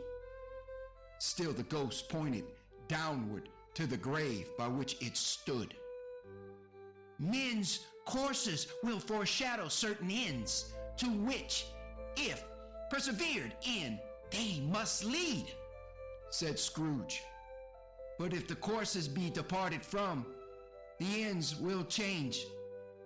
Say it thus, with what you show me. The spirit was immovable as ever. Scrooge crept towards it, trembling as he went, and following the finger, read upon the stone of the neglected grave his own name, Ebenezer Scrooge. Am I that man who lay upon the bed? He cried upon his knees. The finger pointed from the grave to him and back again. No, spirit! Oh, no, no!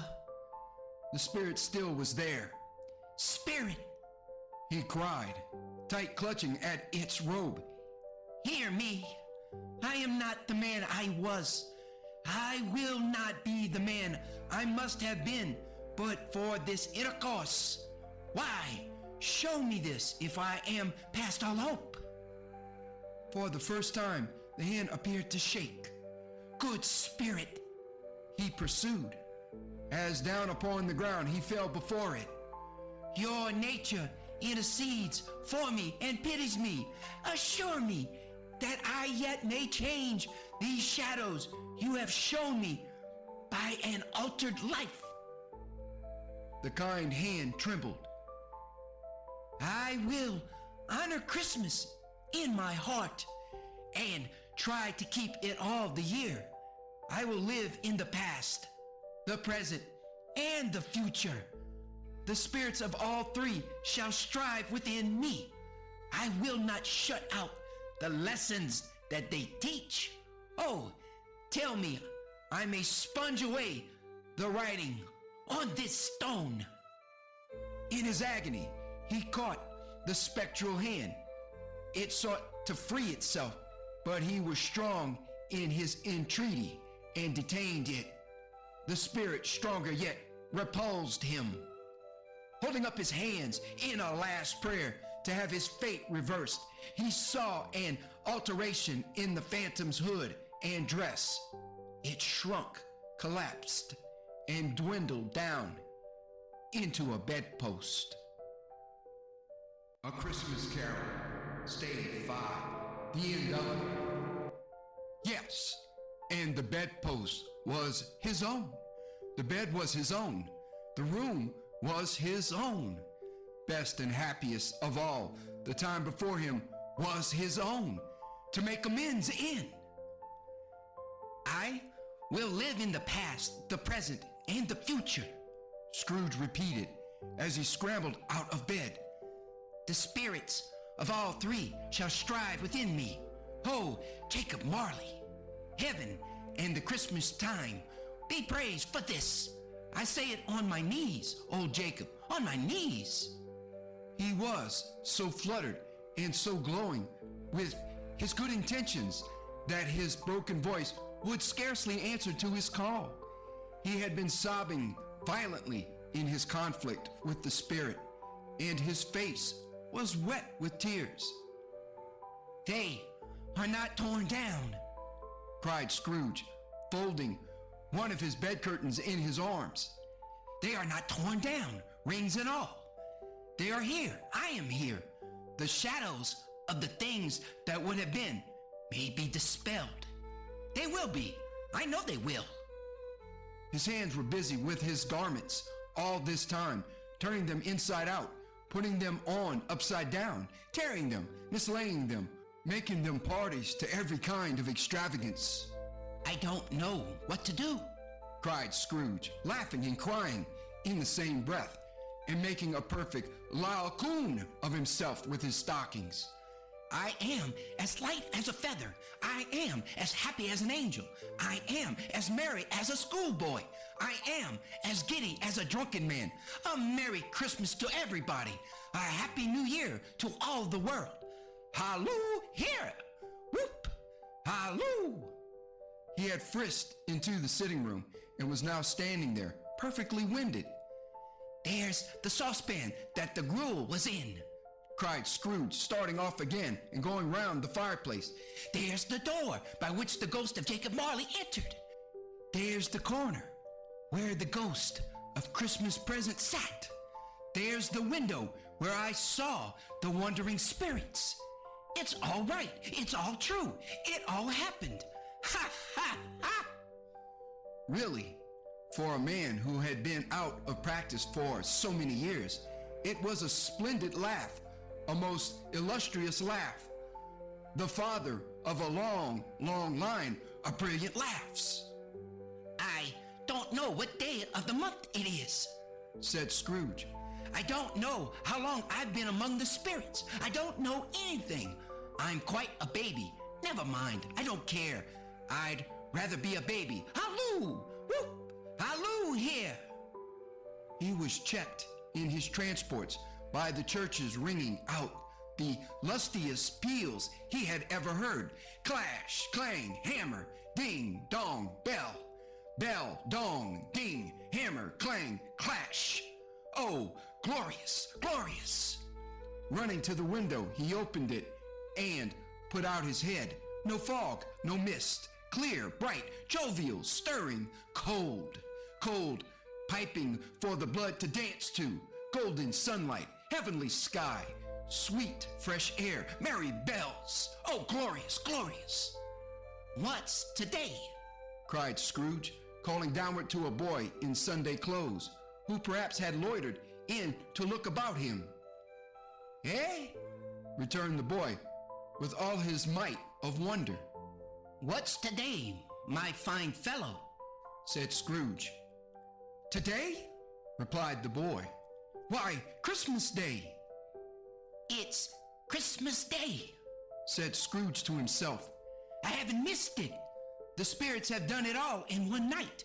They can do anything they like. Of course they can. Of course they can. Hallo, my fine fellow. Hallo, returned the boy. Do you know the poulterers in the next street but one at the corner? Scrooge inquired. I should hope I did, replied the lad. An intelligent boy, said Scrooge. a remarkable boy. Do you know whether they've sold the prize turkey that was hanging up there? Not the little prize turkey, the big one. What, the one as big as me? Returned the boy. What a delightful boy, said Scrooge. It's a pleasure to talk to him. Yes, my buck. It's hanging there now, replied the boy. Is it? Said Scrooge. Go and buy it. Walker! Exclaimed the boy. No, no, said Scrooge. I am in earnest. Go and buy it, and tell them to bring it here, that I may give them the direction where to take it. Come back with the man, and I'll give you a shilling.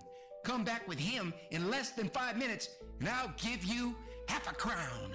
The boy was off like a shot. He must have had a steady hand at a trigger. Who could have got a shot off half so fast? I'll send it to Bob Cratchit's, whispered Scrooge, rubbing his hands and splitting with a laugh. He shan't know who sends it. It's twice the size of Tiny Tim. Joe Miller never made such a joke as sending it to Bob's will be. The hand in which he wrote the address was not a steady one, but write it he did somehow, and went downstairs to open the street door, ready for the coming of the poulterer's man. As he stood there waiting his arrival, the knocker caught his eye. I shall love it as long as I live, cried Scrooge, patting it with his hand. I scarcely ever looked at it before. What an honest expression it has in its face. It's a wonderful knocker. Here's the turkey. Halloo! Whoop! How are you? Merry Christmas! It was a turkey. He never could have stood upon his legs, that bird. He would have snapped them short off in a minute, like sticks of sealing wax. Why, it's impossible to carry that to Camden Town, said Scrooge. You must have a cab. The chuckle with which he said this, and the chuckle with which he paid for the turkey, and the chuckle with which he paid for the cab, and the chuckle with which he recompensed the boy, were only to be exceeded by the chuckle with which he sat down breathless in his chair again and chuckled till he cried. Shaving was not an easy task, for his hand continued to shake very much, and shaving requires attention, even when you don't dance while you are at it. But if he had cut the end of his nose off, he would have put a piece of sticking plaster over it and been quite satisfied. He dressed himself all in his best, and at last got out into the streets. The people were by this time pouring forth, as he had seen them with the ghost of Christmas present, and walking with his hands behind him. Scrooge regarded everyone with a delighted smile. He looked so irresistibly pleasant, in a word, that 3 or 4 good-humored fellows said, "Good morning, sir. A Merry Christmas to you." And Scrooge said often afterwards that of all the blithe sounds he had ever heard, those were the blithest in his ears. He had not gone far when, coming on towards him, he beheld the portly gentleman who had walked into his counting house the day before and said, "Scrooge and Marley's, I believe." It sent a pang across his heart to think how this old gentleman would look upon him when they met, but he knew what path lay straight before him, and he took it. "My dear sir," said Scrooge, quickening his pace and taking the old gentleman by both his hands. "How do you do? I hope you succeeded yesterday. It was very kind of you. A Merry Christmas to you, sir." "Mr. Scrooge?" "Yes," said Scrooge. "That is my name, and I fear it may not be pleasant to you. Allow me to ask your pardon, and will you have the goodness Here Scrooge whispered in his ear. "Lord, bless me!" cried the gentleman, as if his breath were taken away. "My dear Mr. Scrooge, are you serious?" If you please, said Scrooge. "Not a farthing less. A great many back payments are included in it, I assure you. Will you do me that favor?"